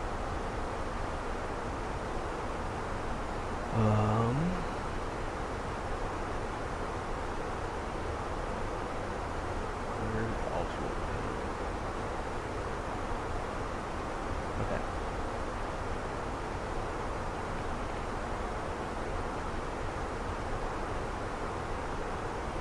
Flight plan, edit,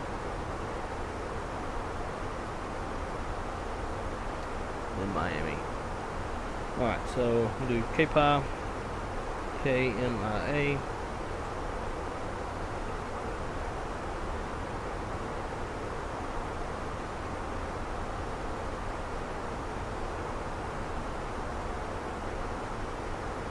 cruising altitude we did 190.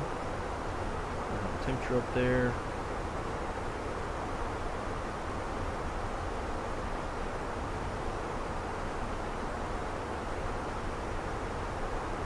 It's not going to take that 340. because that's what's currently in here. I think that, I feel like that wouldn't be real, but I don't know. Alright, so we'll just have to, if we do have to divert, we'll have to change that. It's not a problem. All that's good. Let's go back to secondary. Pi, departure, 1-8.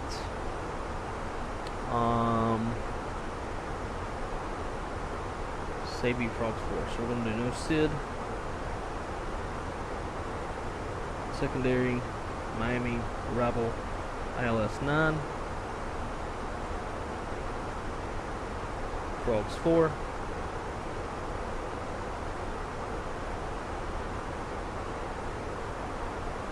Where the hell is Sabi?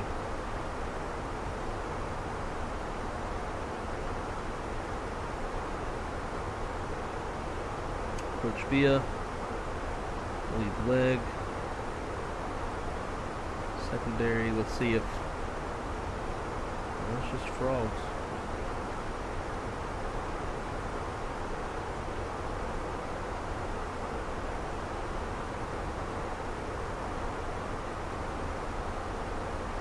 Yeah.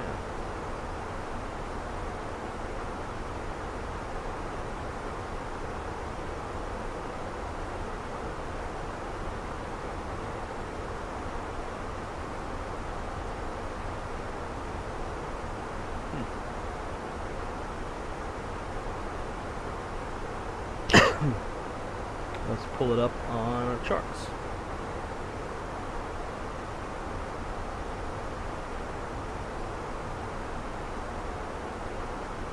Let's see what's going on. Oh my god.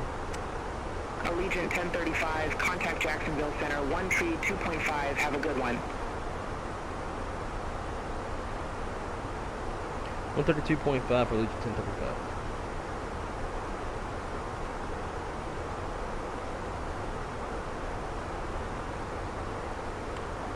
Jacksonville Center, Allegiant 1035, climbing through flight level tree 00 for tree 40. Allegiant 1035, stay altitude. Oh, bitch. Flight level tree 00.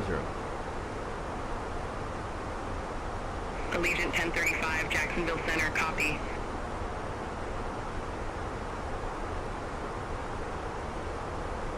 Sabi Frogs. Yeah, Sabi is an official transition.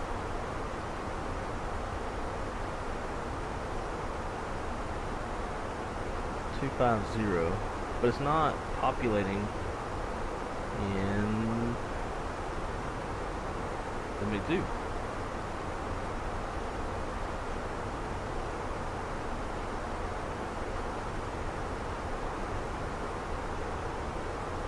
There it is. It wouldn't go to that second portion. Had that problem before. Which would be a leg, ILS 9. Leg works good. Sweet. Alright, so that's built into the airplane.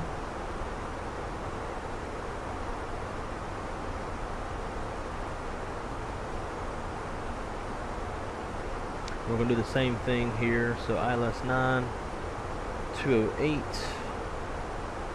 on the Barrow with weather 220 at 3. Temperature 22. QNH 2995. There we go. Alright, so we are set up for the diversion if we have to bug outs.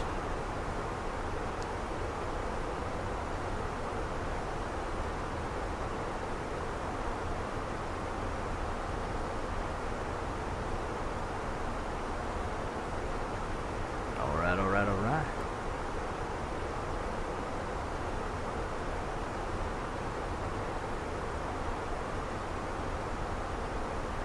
Now, back to you guys. Beyond ATC needs to get their hearing checked, always yelling and never hearing what you're saying. It's typical hearing loss symptoms. It sounds like just my daily life. Marco, good morning, my friend. How are you doing? Yes, very early morning, 3:45. We might even increase the sim rate here in a minute. And just to kind of make up a little bit of time, I try to be in bed before 5 o'clock. So, Dustin. So curious question, would Allegiant actually divert to Miami since they don't have regular flights to Miami? If there's a lot of variables to that. If there is no online stations within fuel range of the airplane, then they would. If there is an online station, the dispatcher would likely pick something else, but you know, on a morning like this in Florida, there's very slim pickings. And if you have a full flight, you might be, and you're trying not to kick passengers off, then you're going to be very limited on your options. If you're willing to kick passengers off for a more distant alternate, then you could do that. Obviously, it's just counterintuitive to the mission. Alright, we're at cruise. Rides look smooth. Hello. F4 does something weird. Keyboard. Hello. Toggle next detent. How about no? Auto exposure. Salute. We'll leave that, I guess. Toggle autopilot altitude hold. Don't need that either.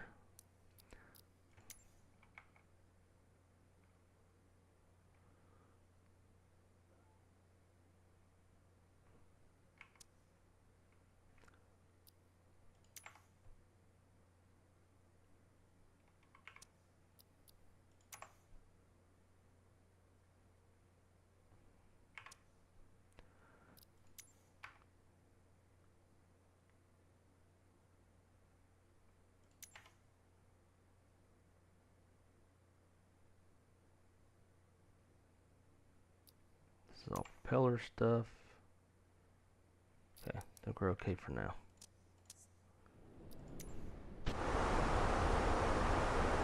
Alright, so autopilot, or seatbelt signs off, and we'll go to airports on the nav display. Mach Alt Star. Looking muy bueno.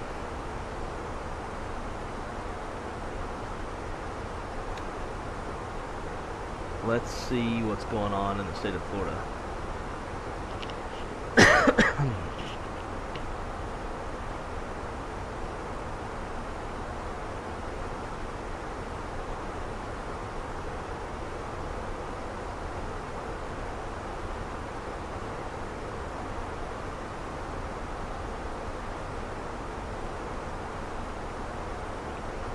Alright, so they're going to Miami, Orlando.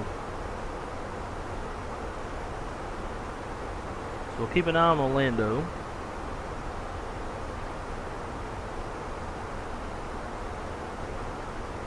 Does this not give you the visibility?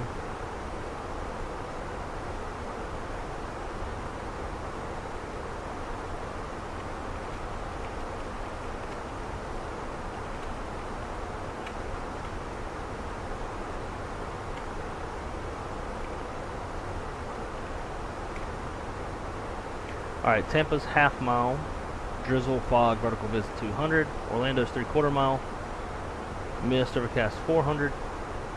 Oh, I got a cool video to show y'all if I'm able to. Fort Myers, 1/4 mile, fog, vertical 200, Lauderdale's 10 miles, are looking good, Miami's 10 miles,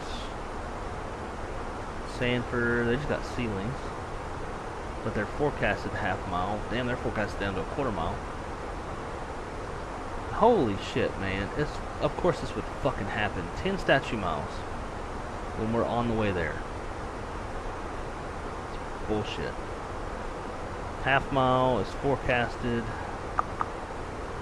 Come on, man. Come on, fog. I need you to tank. Do what Tampa's do.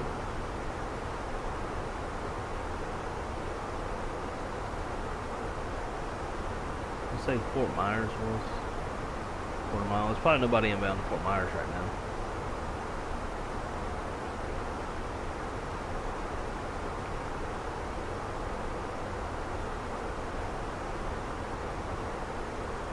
Huh. Nobody. I'm just glad my airline's not. So let's do MCO, inbounds,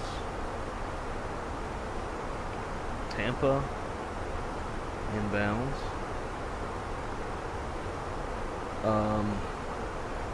we'll do St. Petersburg.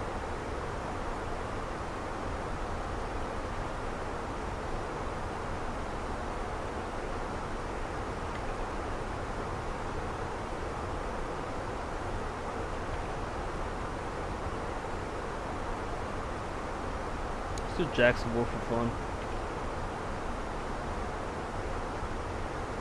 Now let's just see if we see anybody start spinning. Go to Miami. These airplanes will be fine because 3/4 mile men's. They got Cat 2, Cat 3 in Orlando. Yeah, so we're just gonna kind of watch and see if we see anybody start spinning some laps. Although I doubt we will. Hey, I delivered that airplane. Love the black on the cockpit.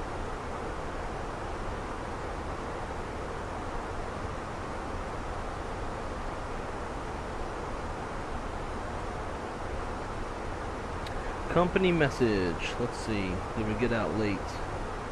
Got to menu. Receive messages.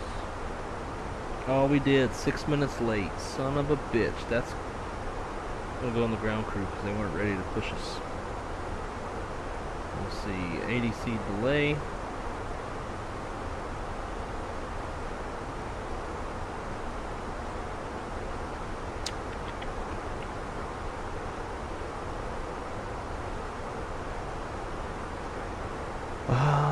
Ramp. Loading error. Late arrival pushback crew. Yeah, RLP. So let's do RLP. 6 minutes.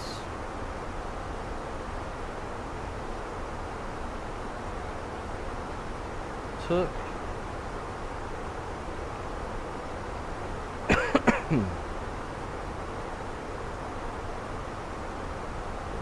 Where's my space? Took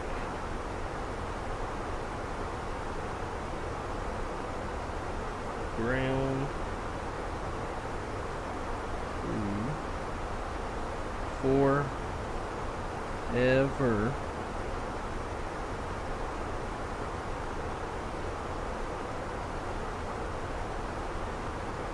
to be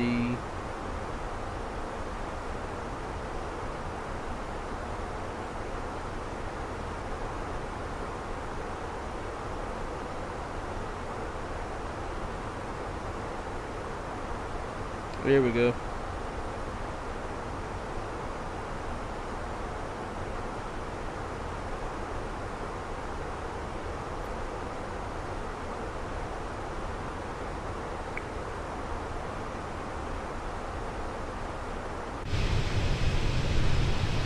Not a lot to see, but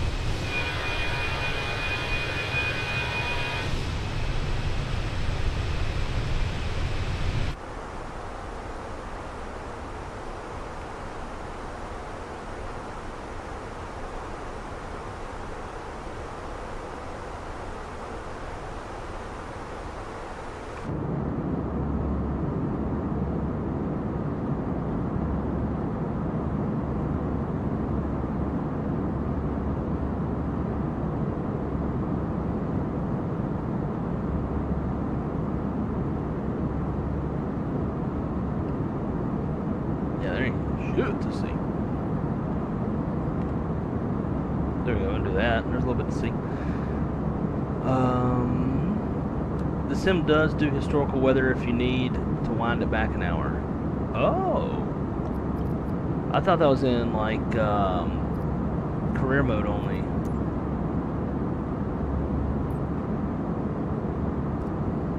So, do I just reel back the time and it will apply the weather?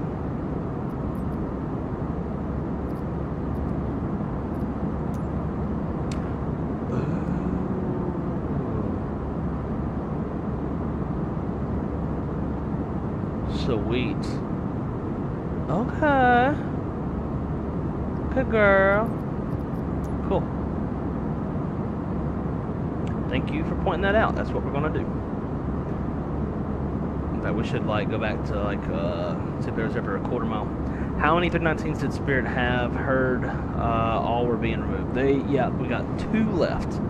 I think it's N536 NK and N535 NK. I think are the last 2, and those will be gone, I think, by March or February. I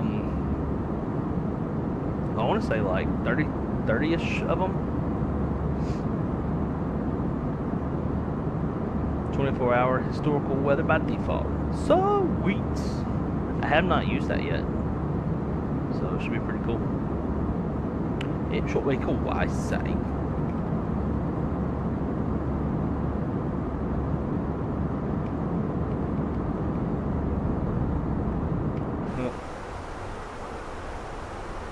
Allegiant 1035, contact Jacksonville Center 120.85. 20.85 for Allegiant 1035.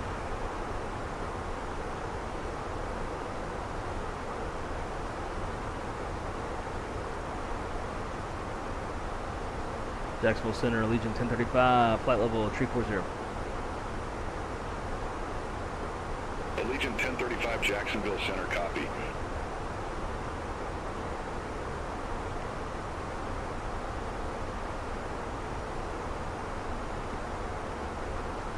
Huh, will the sim rate not go up?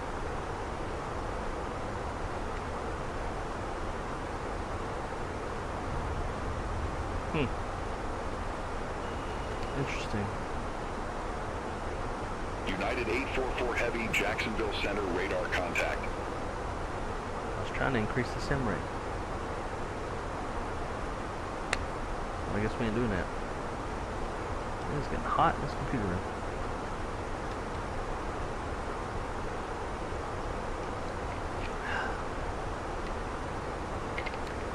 So, what's on everybody's agenda for the last day of 2024?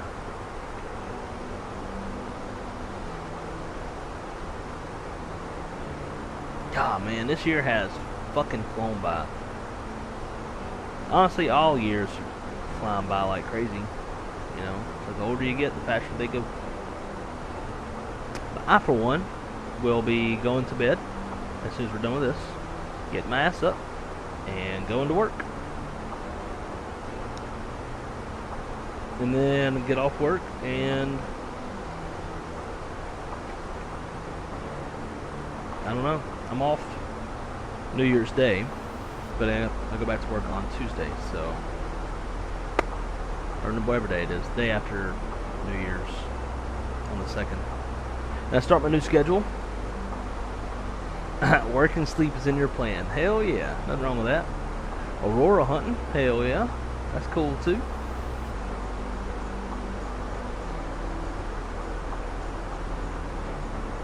But yeah, many of us, I think, just, you know, live our lives.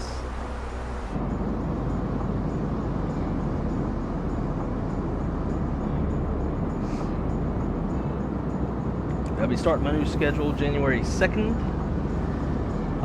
So basically for all of you guys, and this will probably help as far as like scheduling streams and like having some sort of consistency. As y'all know, when I first started this channel, I was working 7 on, 7 off. I had a shit ton of time to stream. Allegiant 1035, contact Jacksonville Center 132.3.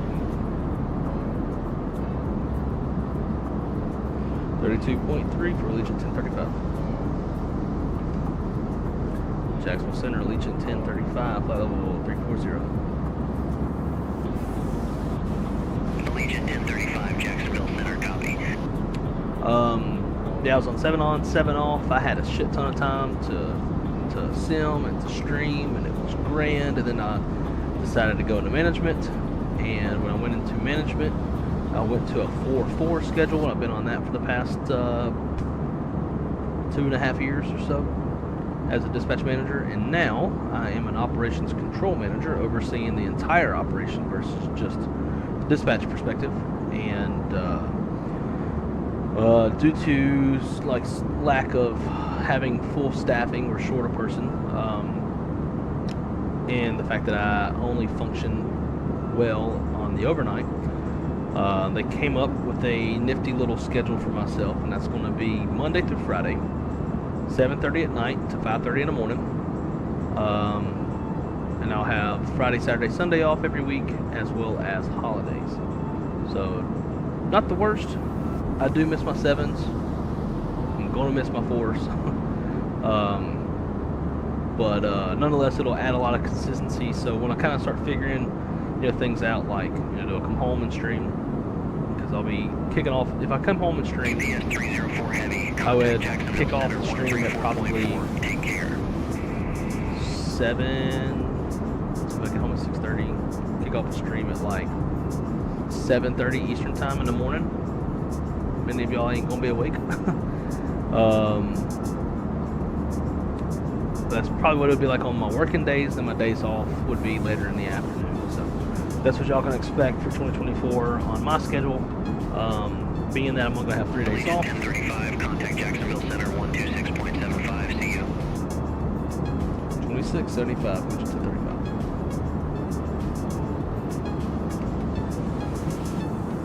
Jacksonville Center, Allegiant 1035, 5340. Allegiant 1035, say altitude. Flight level 340. Like I said the first time. Allegiant 1035, Jacksonville Center, copy.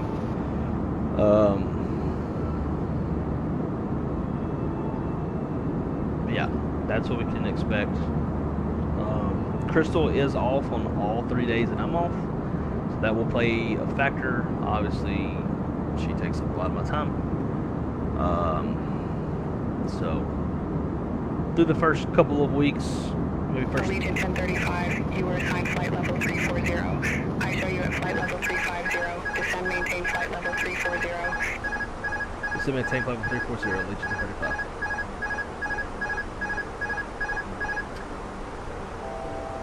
Huh.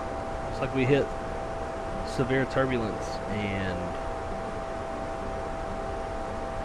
kicked off autopilot.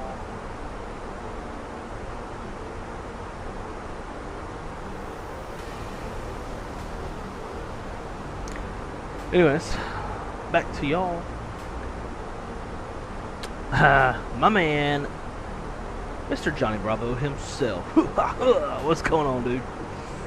Yo, yo, yo, yo, yo, yo, yo, yo, yo, yo, yo, yo, yo, yo, yo, yo, back at you. Good morning. See, depending on the weather, may take the drone out for a flight. Hell yeah. That's cool. I've always wanted to get a drone, and I've also wanted to dabble into RC airplanes, but I do this instead. Best schedule ever? I don't know, man. Wait, well, it depends on which one you're talking about, because we've like talked about 3 different schedules, but I do miss the 7 on, 7 off. Like a lot. But I basically just traded days off for more money. So Marcus said, I'm working today, so after work, probably flight sim. That's the best way to spend the day. Love my schedule, 10 p.m. to 6 a.m. Monday through Friday. And Sunday night, 10 p.m. Yeah, and so that you bring up a good point. Like when I get off of work on Friday mornings at 5:30 in the morning, I'll get home about 6:30. Let's just say I don't stream, then I'll probably go to bed at like 8:30, 9 a.m. Go to sleep and wake up. It's probably gonna be like 5:30 when Crystal gets home from the gym, and 3/4 of my first day off are gone. Oh yeah, also on Fridays, I take that back because we have a mandatory meeting at 1 o'clock every Friday. So go to bed at like 9 a.m. Have to set an alarm, wake up at 1 to do the meeting, and then either go back to sleep or just try to stay awake. So, ugh. But yeah, like 3/4 of that first day off are fucked. Not to mention having an hour to hour and a half long meeting every Friday. Lorenzo, E175 autopilot doesn't work. Which autopilot or which E175? There's two of them, the Vertical and the Flight Sim Studios. If it's the Flight Sim Studios, the autopilot works, but you can't really use any of the VNAV. You can use, like, the LNAV kind of works. VNAV doesn't work at all because there's no custom FMS. So you pretty much have to use like all vertical speed or flight level change modes in the autopilot. If it's not connected, then there might be something else going on, like maybe a button binding or something. Or it's just a piece of shit. I haven't flown it in a while. The Flight Sim Studio one. So John said, yeah, I don't know why I'm up so late, but get to catch a late/early stream from alongside. Hell yeah, brother. Hell yeah. We're very happy to have you. Glad you're here. Let's sit here and look at my dark ass cockpit. There ain't shit to look at. Nighttime.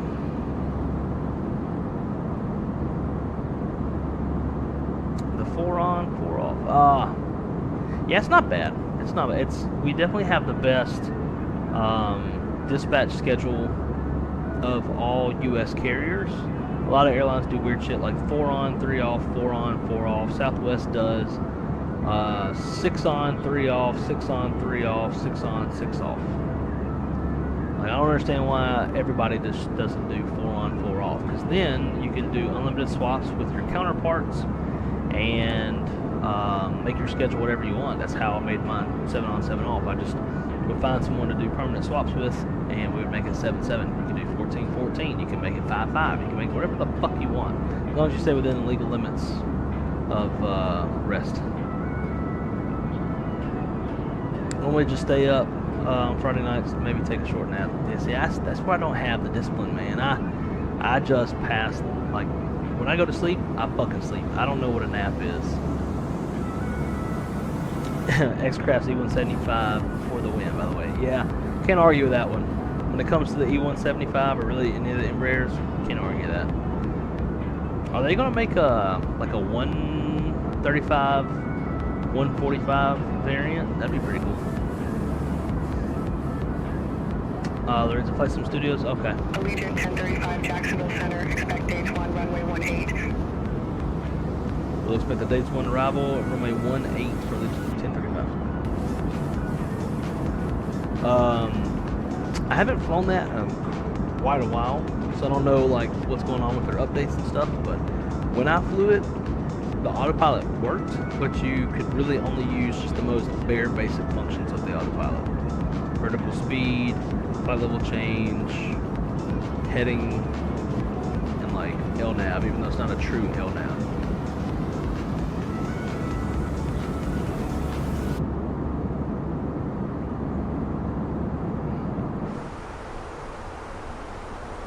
Alright, coming up on about 100, about 90 to 100 miles from top of drop. And we should have some new weather data. So we won't go pulling the METARs through ACARS this time. We'll just do it all on the iPad. But for St. Petersburg,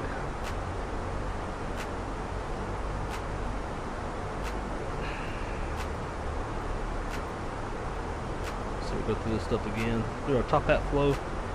So starting with flight plan. Come up here, fix info. This is all good, doesn't change. Sweep. Next will be RadNav. It's already picking up high. We're going to hard tune St. Petersburg VOR. Next will be the prog page. We've already got St. Petersburg, we're going to 18 in there. Don't need to change that. Now we'll change the environmentals. Altimeter's 2991, temperature's 21, winds 210 at 10. Yeah, that isn't going to get any better as far as dropping the viz because the winds are picking up. The winds stay the same. And then we're going to go down to fuel predictions, check out our extra fuel. Got 3.7 on the extra fuel, it's 50 minutes. And we already have our alternate setup if we need it. If we have to divert.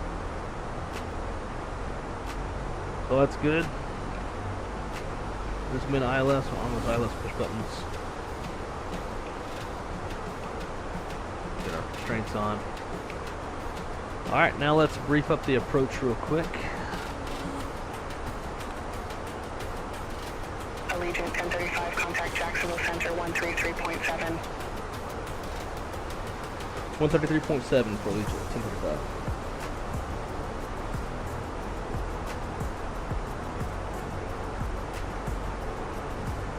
And Jacksonville Center, Allegiant 1035, flight level 340. Allegiant 1035, Jacksonville Center. Southwest is now 5355. I think I did hear that. I got quite a number of friends at Southwest, and that was the last that I heard. But welcome aboard, AC. I don't believe I'm familiar with your name in the chat, but nonetheless, very happy to have you on board with us. And are you by chance a Sierra Whiskey Alpha dispatcher? I almost said Sierra Whiskey November, but no, that'd be Whiskey November. Let's see, we'll have to put my daughter on the bus 6:45 and go to bed around 7:30 to 8 to get her off at 2:30, so I have to get up. Yeah, responsibility will make you get up. Is it a bug? I don't know. It's hard to say. Without me seeing what you're doing, what's going on, it's hard to say. It could either be a bug. Allegiant 1035, contact Jacksonville Center 134.4. Have a good one. Interrupted me. 134.4, Allegiant 1035. Jacksonville Center, Allegiant 1035, flight level 340. Allegiant 1035, Jacksonville Center. So planning on the ERJ family next. Yes, but for now, I have to get the E1000 lineage before the ERJ family. Gotcha. The lineage is the last of the E-Jets. Once that's complete, 135.45 Legacy will come out. I'm more excited about the E1000. What about the E2? Are they going to do that one? Yeah, responsibility is never fun. Dude, I know, man. That's why I'm trying to...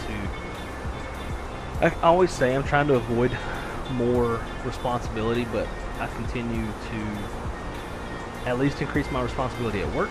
I just got engaged, so I'm going to increase my responsibility with Crystal, and for right now I'm trying to stay away from kids, but my luck, a little swimmer will attach to an egg.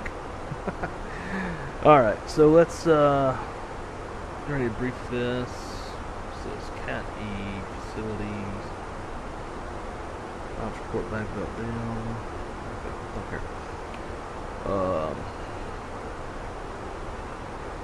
not going to worry about the arrival. We'll just start with the ILS.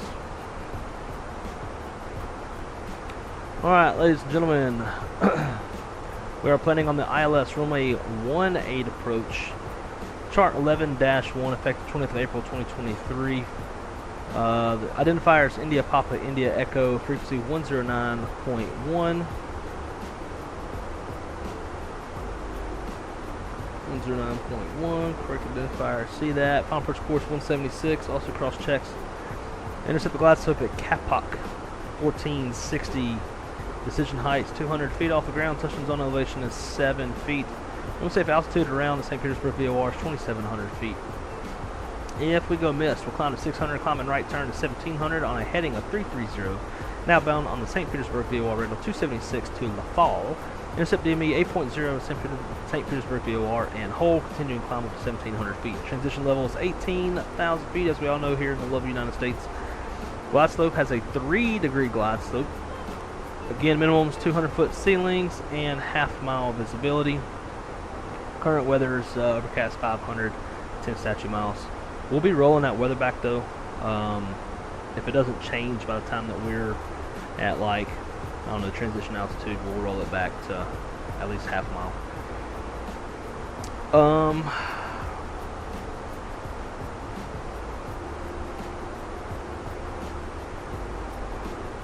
On runway 18, it is grooved.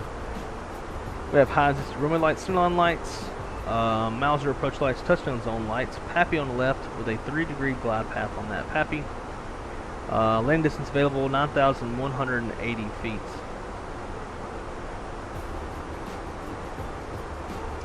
Not going to be doing no land hold short, and runway is 150 feet wide. When we land, it's going to be a right-hand turn off. Try to jump off by Alpha 7 if it's a decent landing.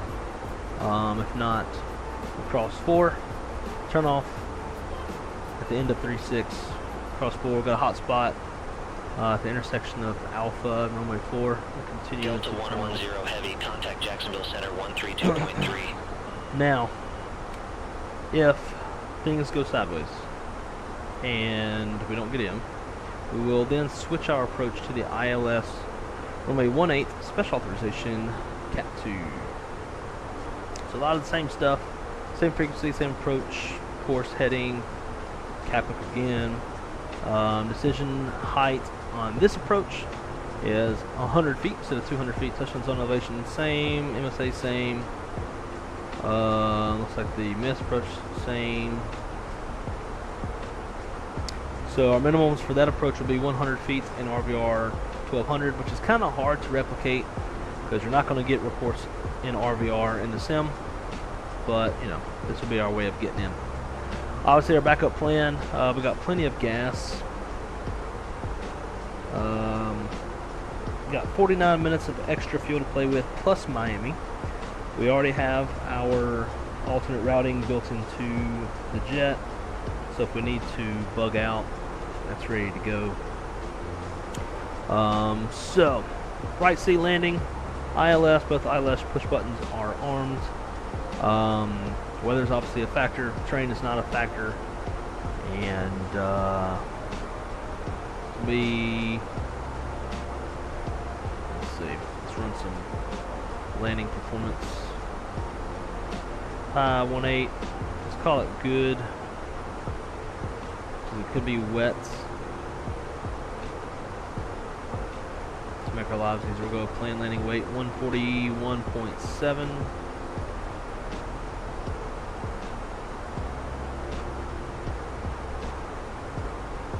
Auto brake, go low.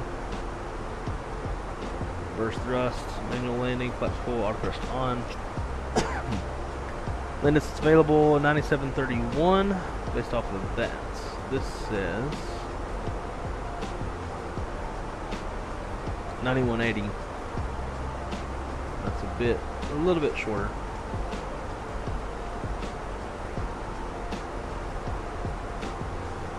And we still a bit on the Capo, cleared via dates 1, pilot's discretion, descend and maintain flight level 210, St. Petersburg, Clearwater Airport landing runway 18, altimeter 299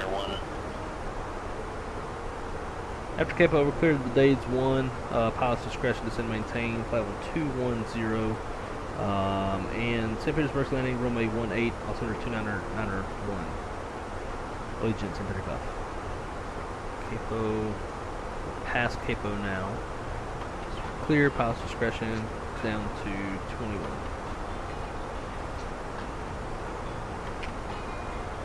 Sweet.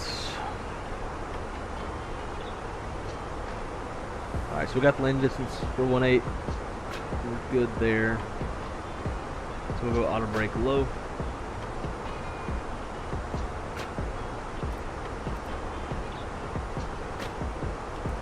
We're looking good, guys.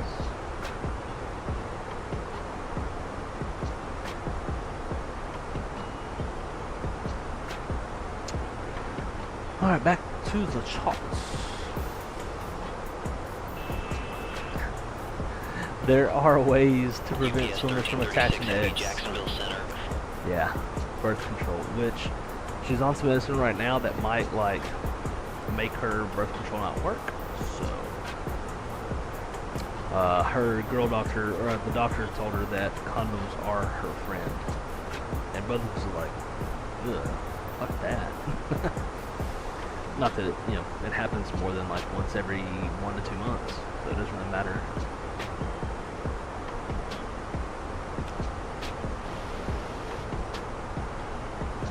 Leg's already 632 Heavy, Jacksonville Center.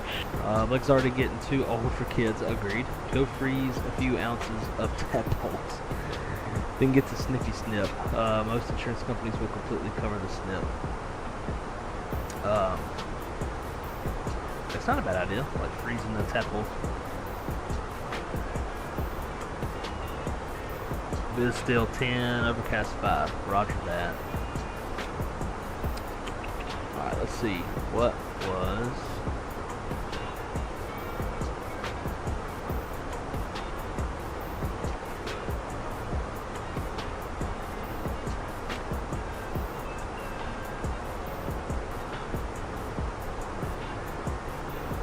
half mile.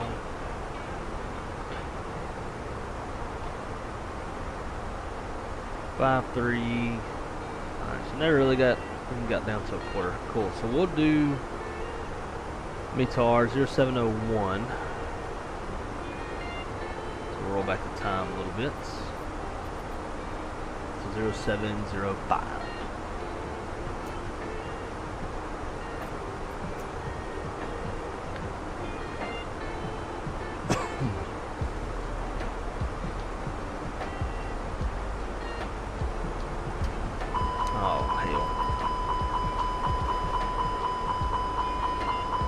FedEx 1409 Heavy, Jacksonville Center, radar contact.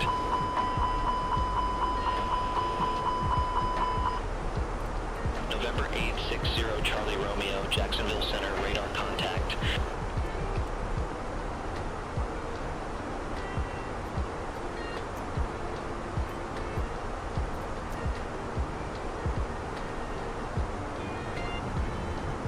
Alaska 621 Jacksonville Center, radar contact.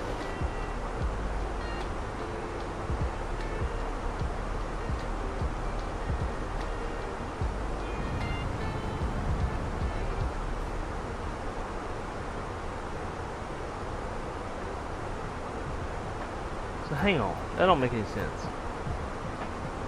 Okay, so live's all over here. So why did it have it all the way to the left at first?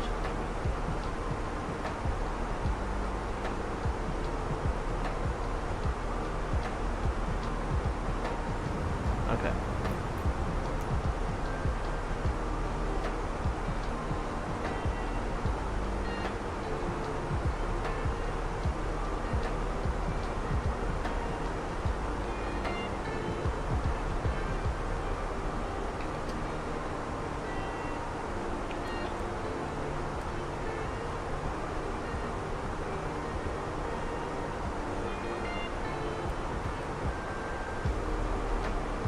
Alright, we're getting things back on track, guys.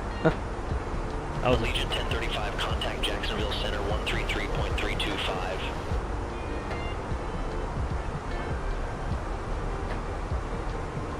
33.325 for Legion 1035. Too many fives. Jacksonville Center, Legion 1035, flight level 290, descending flight level 240. Or 210. Legion 1035, Jacksonville Center, copy.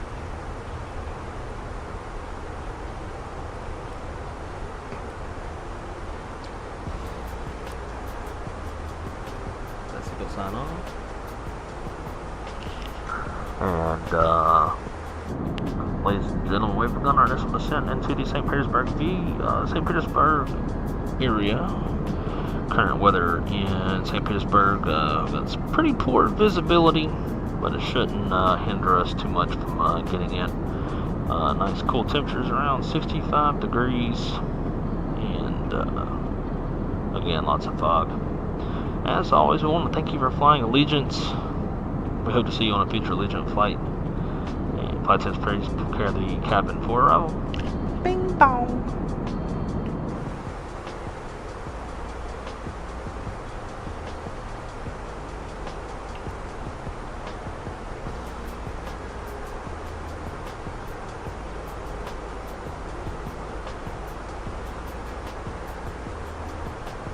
Alaska 621, Jacksonville Center, copy.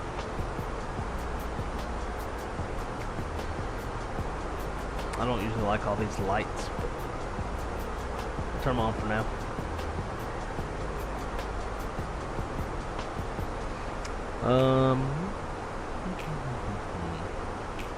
Allegiant 1035, descend, maintain 1 tree 13,000, altimeter 29901.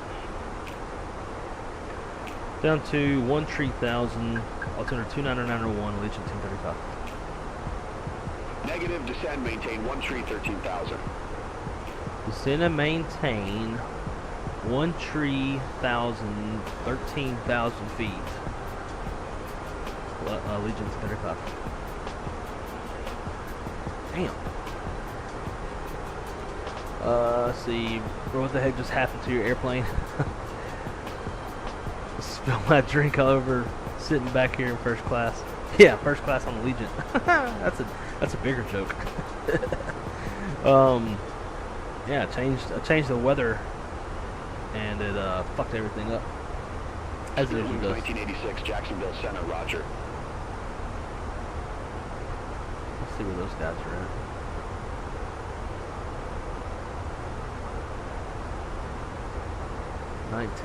Spirit 1986.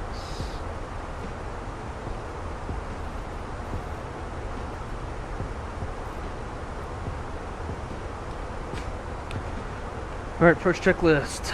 Briefing is complete. Approach stable by 1,007 feet. Let me just say 1,000 AGL. ECAM status. Let's get that checked. Status page. Normal. Seatbelt signs on. Minimums 207. Barrows set. Anti-ice 1 and 2 off. Altimeters 29901 set.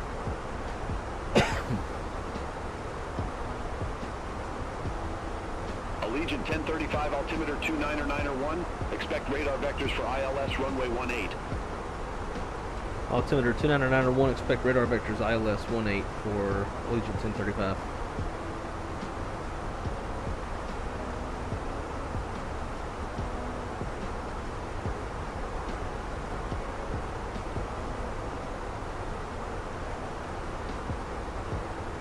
Overcast. Temperature 2.21. Altimeter 29901. Landing and departing runways 2218. Read back all hold short instructions. Advise on initial contact. You have information X-ray. X-ray. St. Petersburg Clearwater Airport information X-ray. 0900 Zulu. Wind 210 at 10. Visibility 10. Ceiling 500 overcast. Temperature. Yeah, a lot of frequency changes. Yeah, I agree. It does change shit quite a bit more than you would in real life.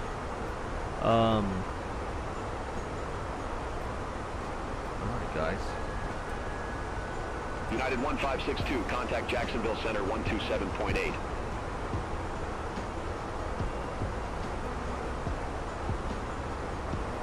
FedEx 1409 Heavy, Jacksonville Center.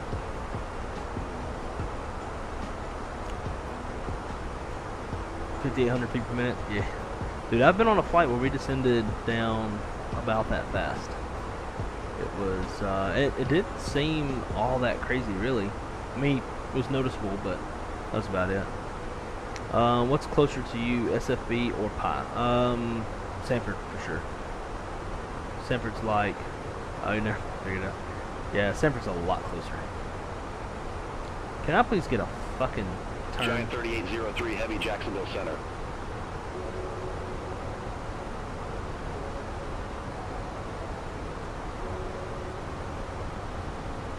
I don't see that Spirit Wings though. So far, nobody's turning or diverting, it doesn't seem like.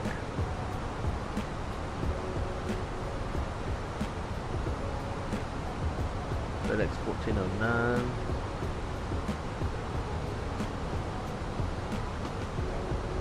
I see, there's FedEx 1409 right there. Going to Orlando. Giant 3803. The Atlas.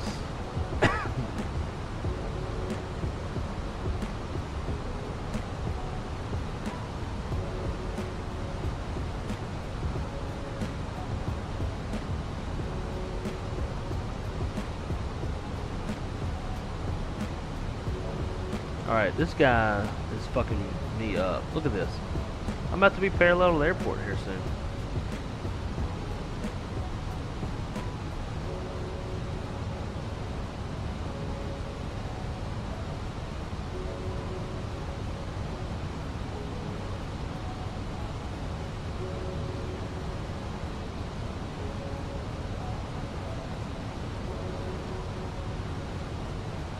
FedEx 1409 Heavy, contact Orlando, approach 122.905, take care. What about me, dog?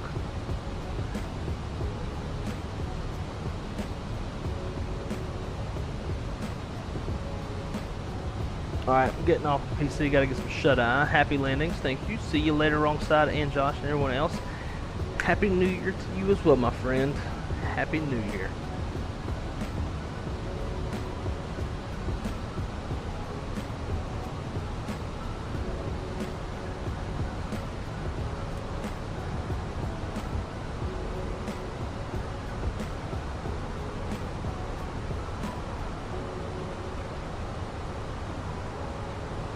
Jacksonville Center, Allegiant 1035, 1313,000. Allegiant 1035, turn right, heading tree 10, vectors for the approach. I get him talking. Right turn heading 310, vector for the approach, Allegiant 1035.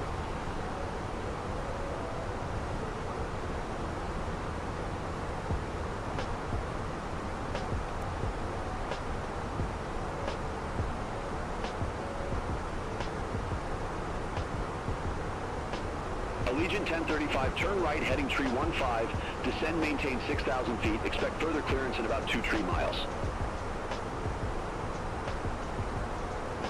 Right turn heading 315, descend, maintain 6,000 feet, we'll expect further clearance 2-3 miles, Allegiant 1035. Allegiant 1035, contact Miami Center 1 tree 4.55, see you.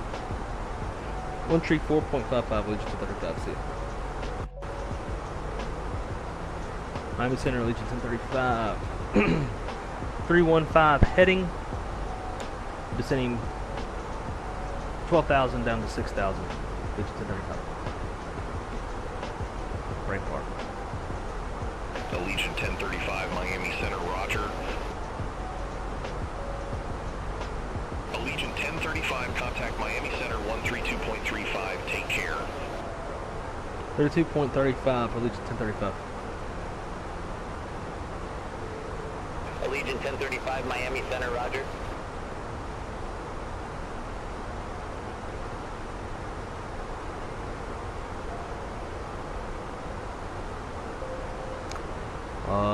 Let's see, have you tried the new Just Flight Avro RJ? I have not.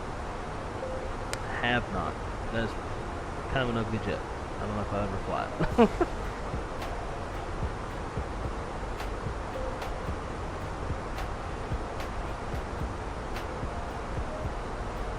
Allegiant 1035, contact Jacksonville Center, 1 tree 3.325.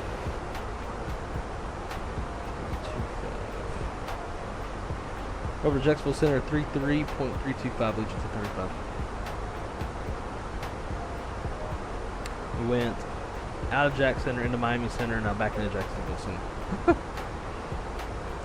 Jacksonville Center, Allegiant 1035, descending 10,300 for 6,000 on a 315 heading vectors, runway 18. Allegiant 1035, Jacksonville Center.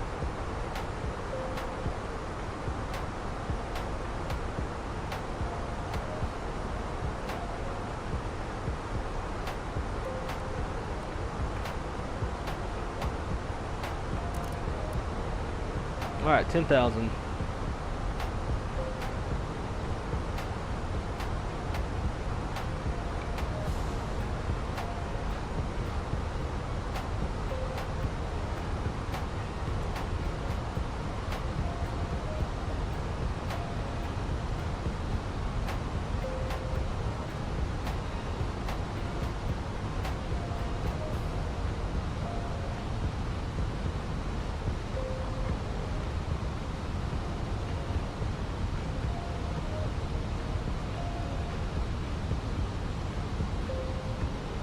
Alright, this shit better be half-mile fog. I'm gonna be mad if it's not.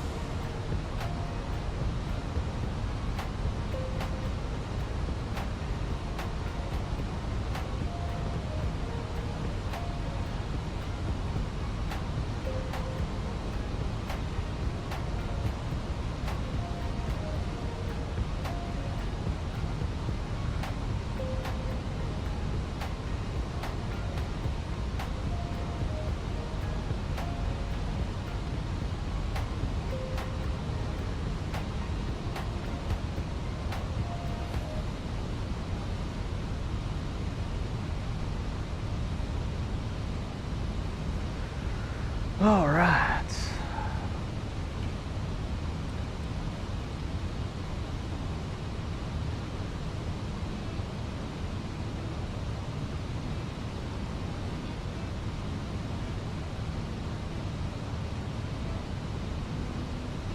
Alt star.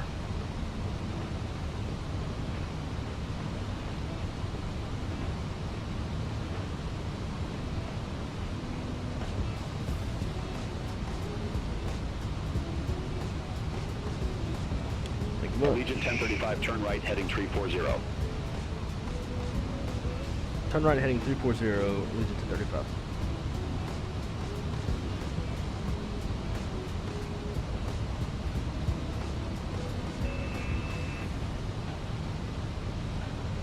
UPS 1336 Heavy, Jacksonville Center, roger.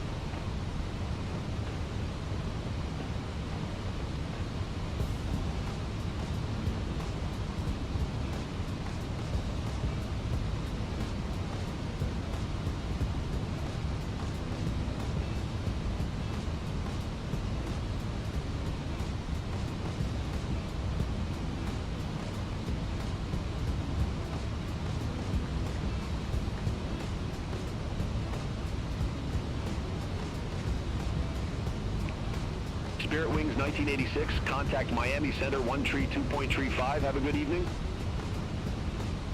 Please just go direct with soap.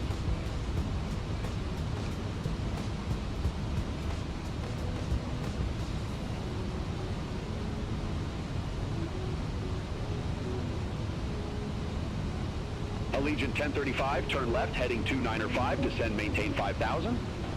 Left turn 295 down 5,000, Allegiant 1035.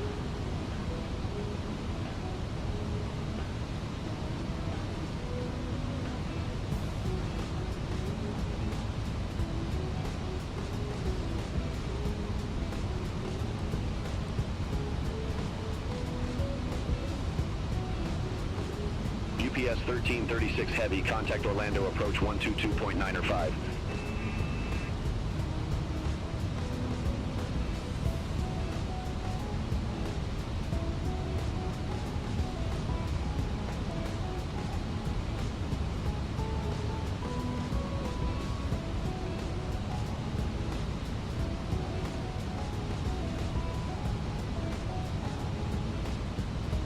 Bro, I'm literally about to pass the runway.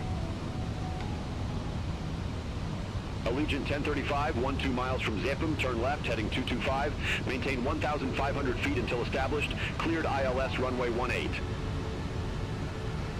Left turn heading 225, descend maintain 1,500, cleared or until established ILS 18 for 35.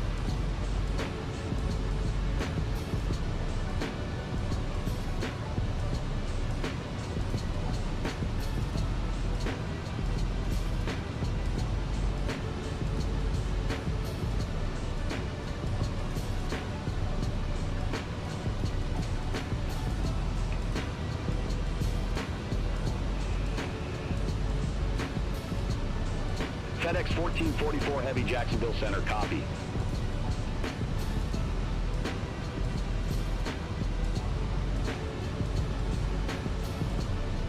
We're gonna go down to 2,000 instead of 1,500. That's a little low.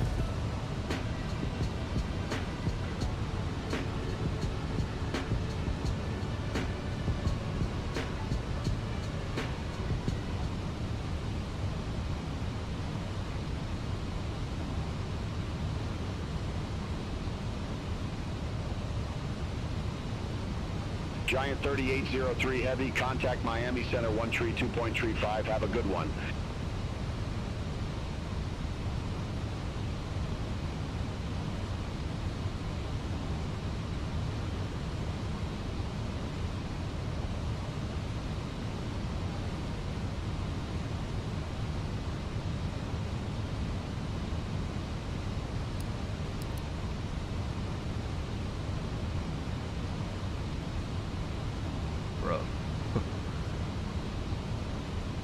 Turned my ass so late, the airplane's struggling to get on. 2,500. Alaska Tree 96, Jacksonville Center, roger.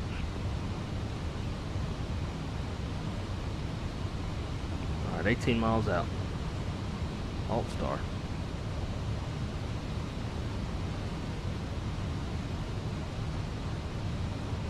$2,000.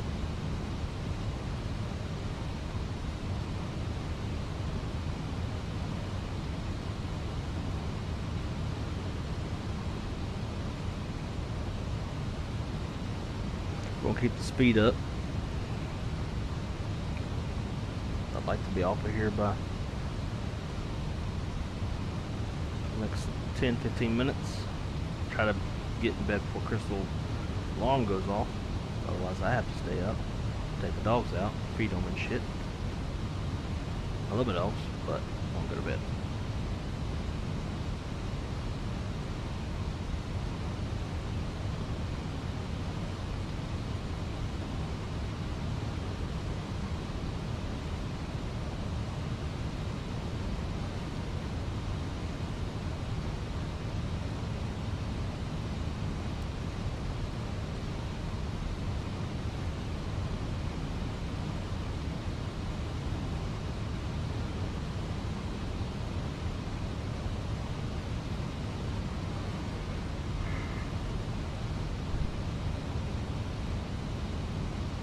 Alright, 12 miles. Start dropping that speed at the 180.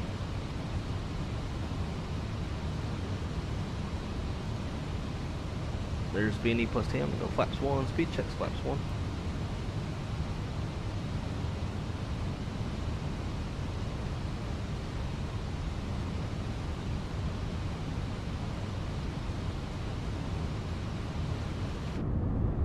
Allegiant 1035, contact St. Petersburg Clearwater Tower 118.3. Have a good one. 18.3 for Legion 1035. Alaska Tree 96, contact Orlando approach 122.9 or 5.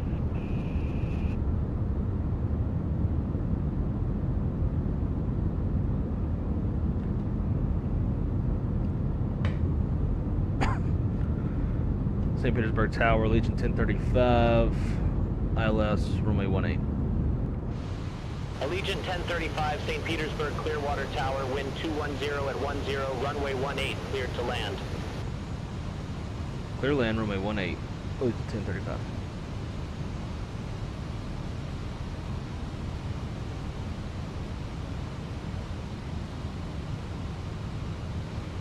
Alright guys, hopefully I will see y'all on the ground. If not, we'll come back and shoot a shoot the SA.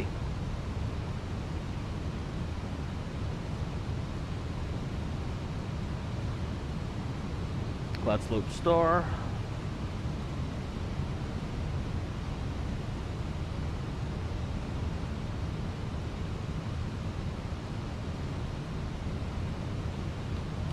Glide slope. Miss approach altitude set.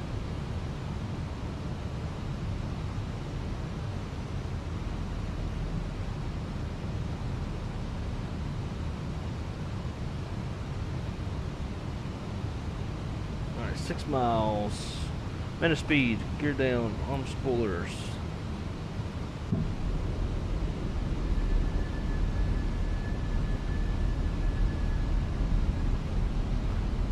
Flaps 3, speed checks, flaps 3.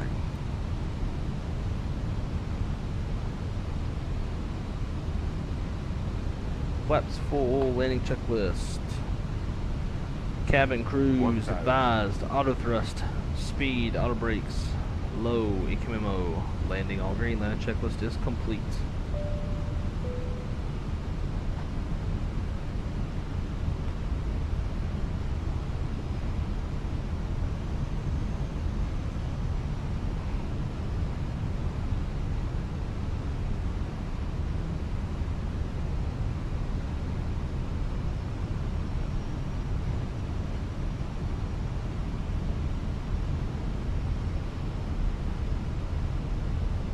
Destination ATIS is 13.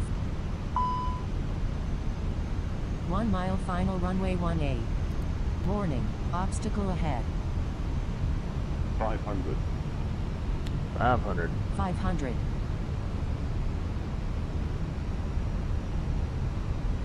400. First lights.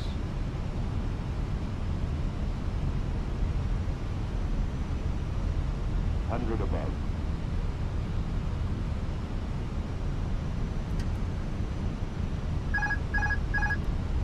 Minimum.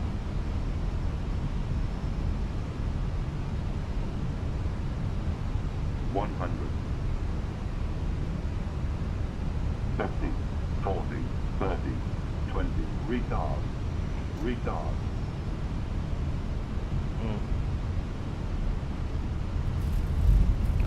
That was bad on my end.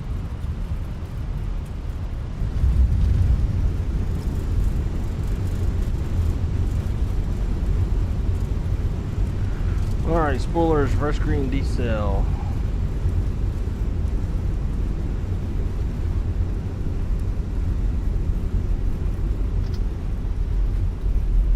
Allegiant 1035, exit right at Alpha 6.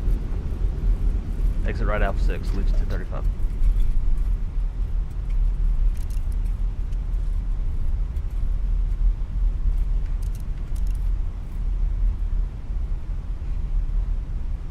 They get flipped. Oh, there it goes.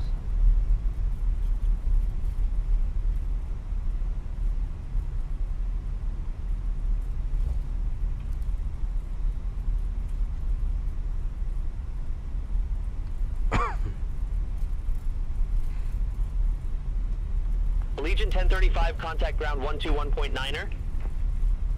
Contact ground on 121.9er, Legion 1035.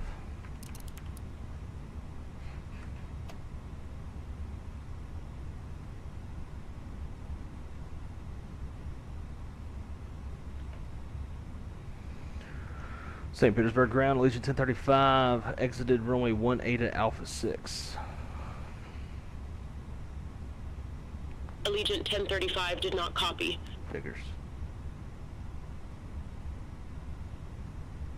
Allegiant 1035, request taxi to the gate. Allegiant 1035, welcome to St. Petersburg Clearwater. Say parking or advise if need assignment.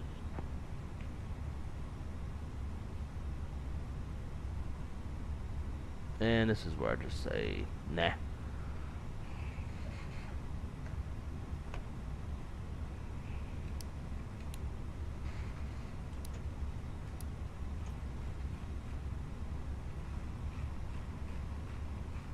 We're waiting on that engine cooldown.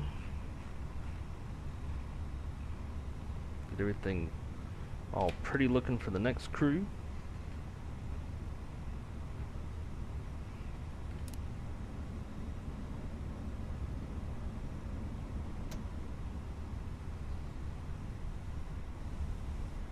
Clear left and right.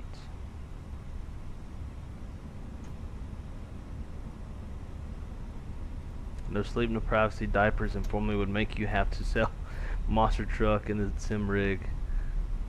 I'm coming from experience. Yeah, I do not doubt that at all. And I ain't selling none of my shit. That gave you the low visibility you wanted. Yeah, it did. It did. I wish it was a little bit tighter. I wish I could got it a little bit lower. Could have done it with, you know, custom presets or whatever, but it was good enough. I was hoping for one go around and then come back and shoot the SA and land on that, but it worked. But hopefully this gives you an idea like how tight alternates can be, especially on weather mornings, foggy mornings like this in Florida where there's not much to choose from. It's currently 9:50, so we're getting into the prime time fog. So be curious to see what happens with the rest of the weather.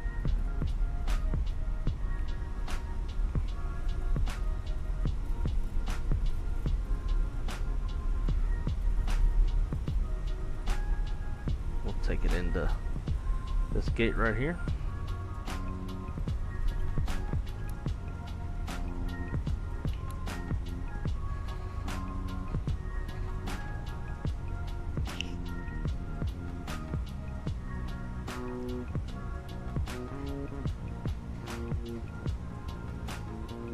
Alright, gate 2.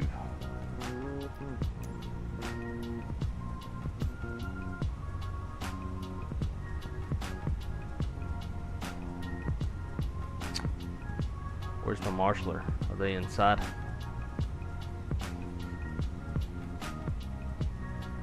I have a feeling the marshaller is inside the building.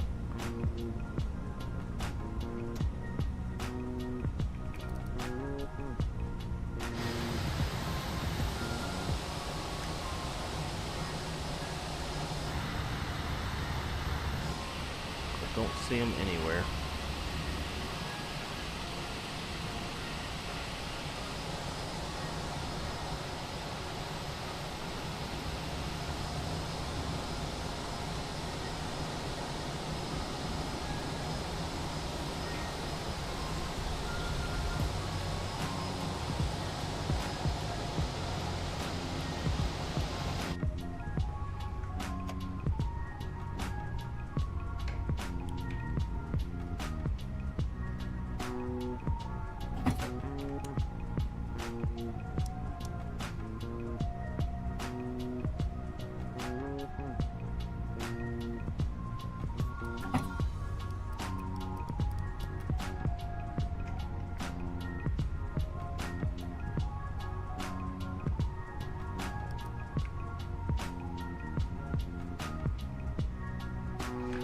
Alrighty, parking checklist.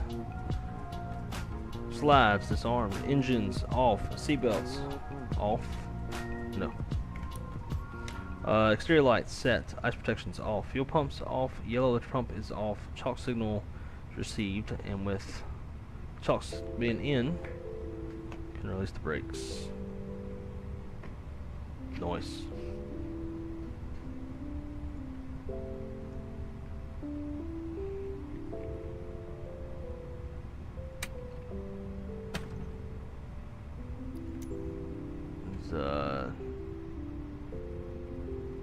Oh, that's weird.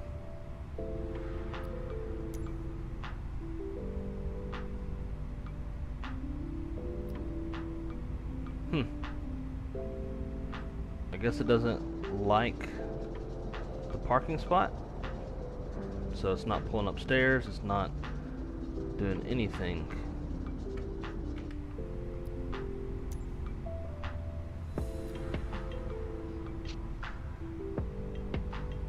Huh.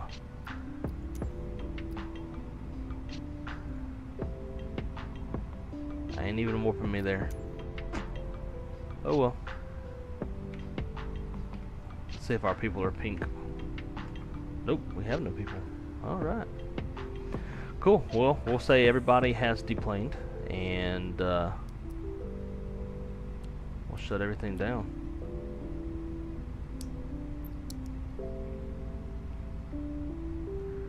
Good to go. That's good.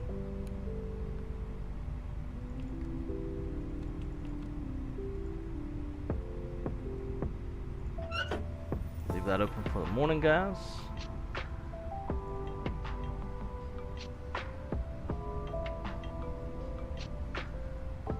Uh-oh. EFB's frozen.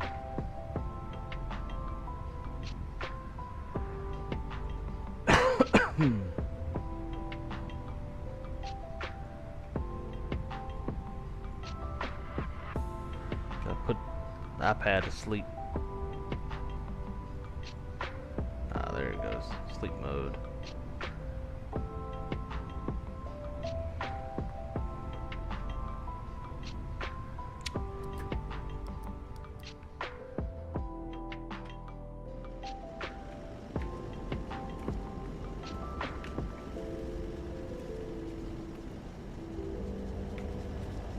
do our post walk around. My man D-Champ, what's going on, dude? Good morning. I will have to disagree with that landing, or that comment on the landing. I kind of fucked myself up.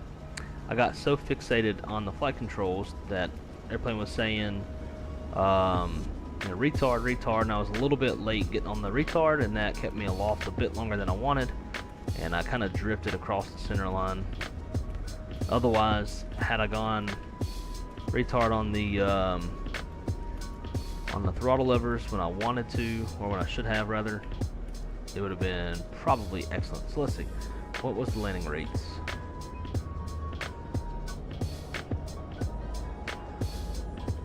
-151. That is horridly ugly, but not a bad spot on the runway. Don't look like.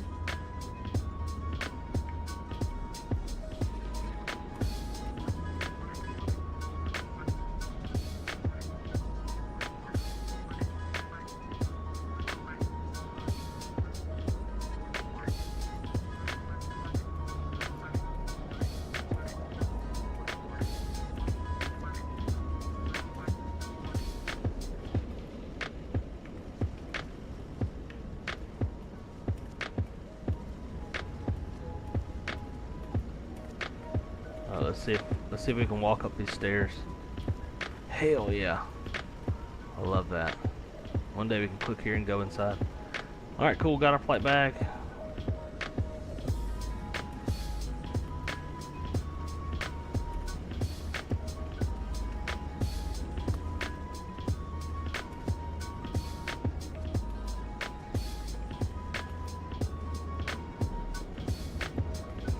Well guys, I hope y'all enjoyed this.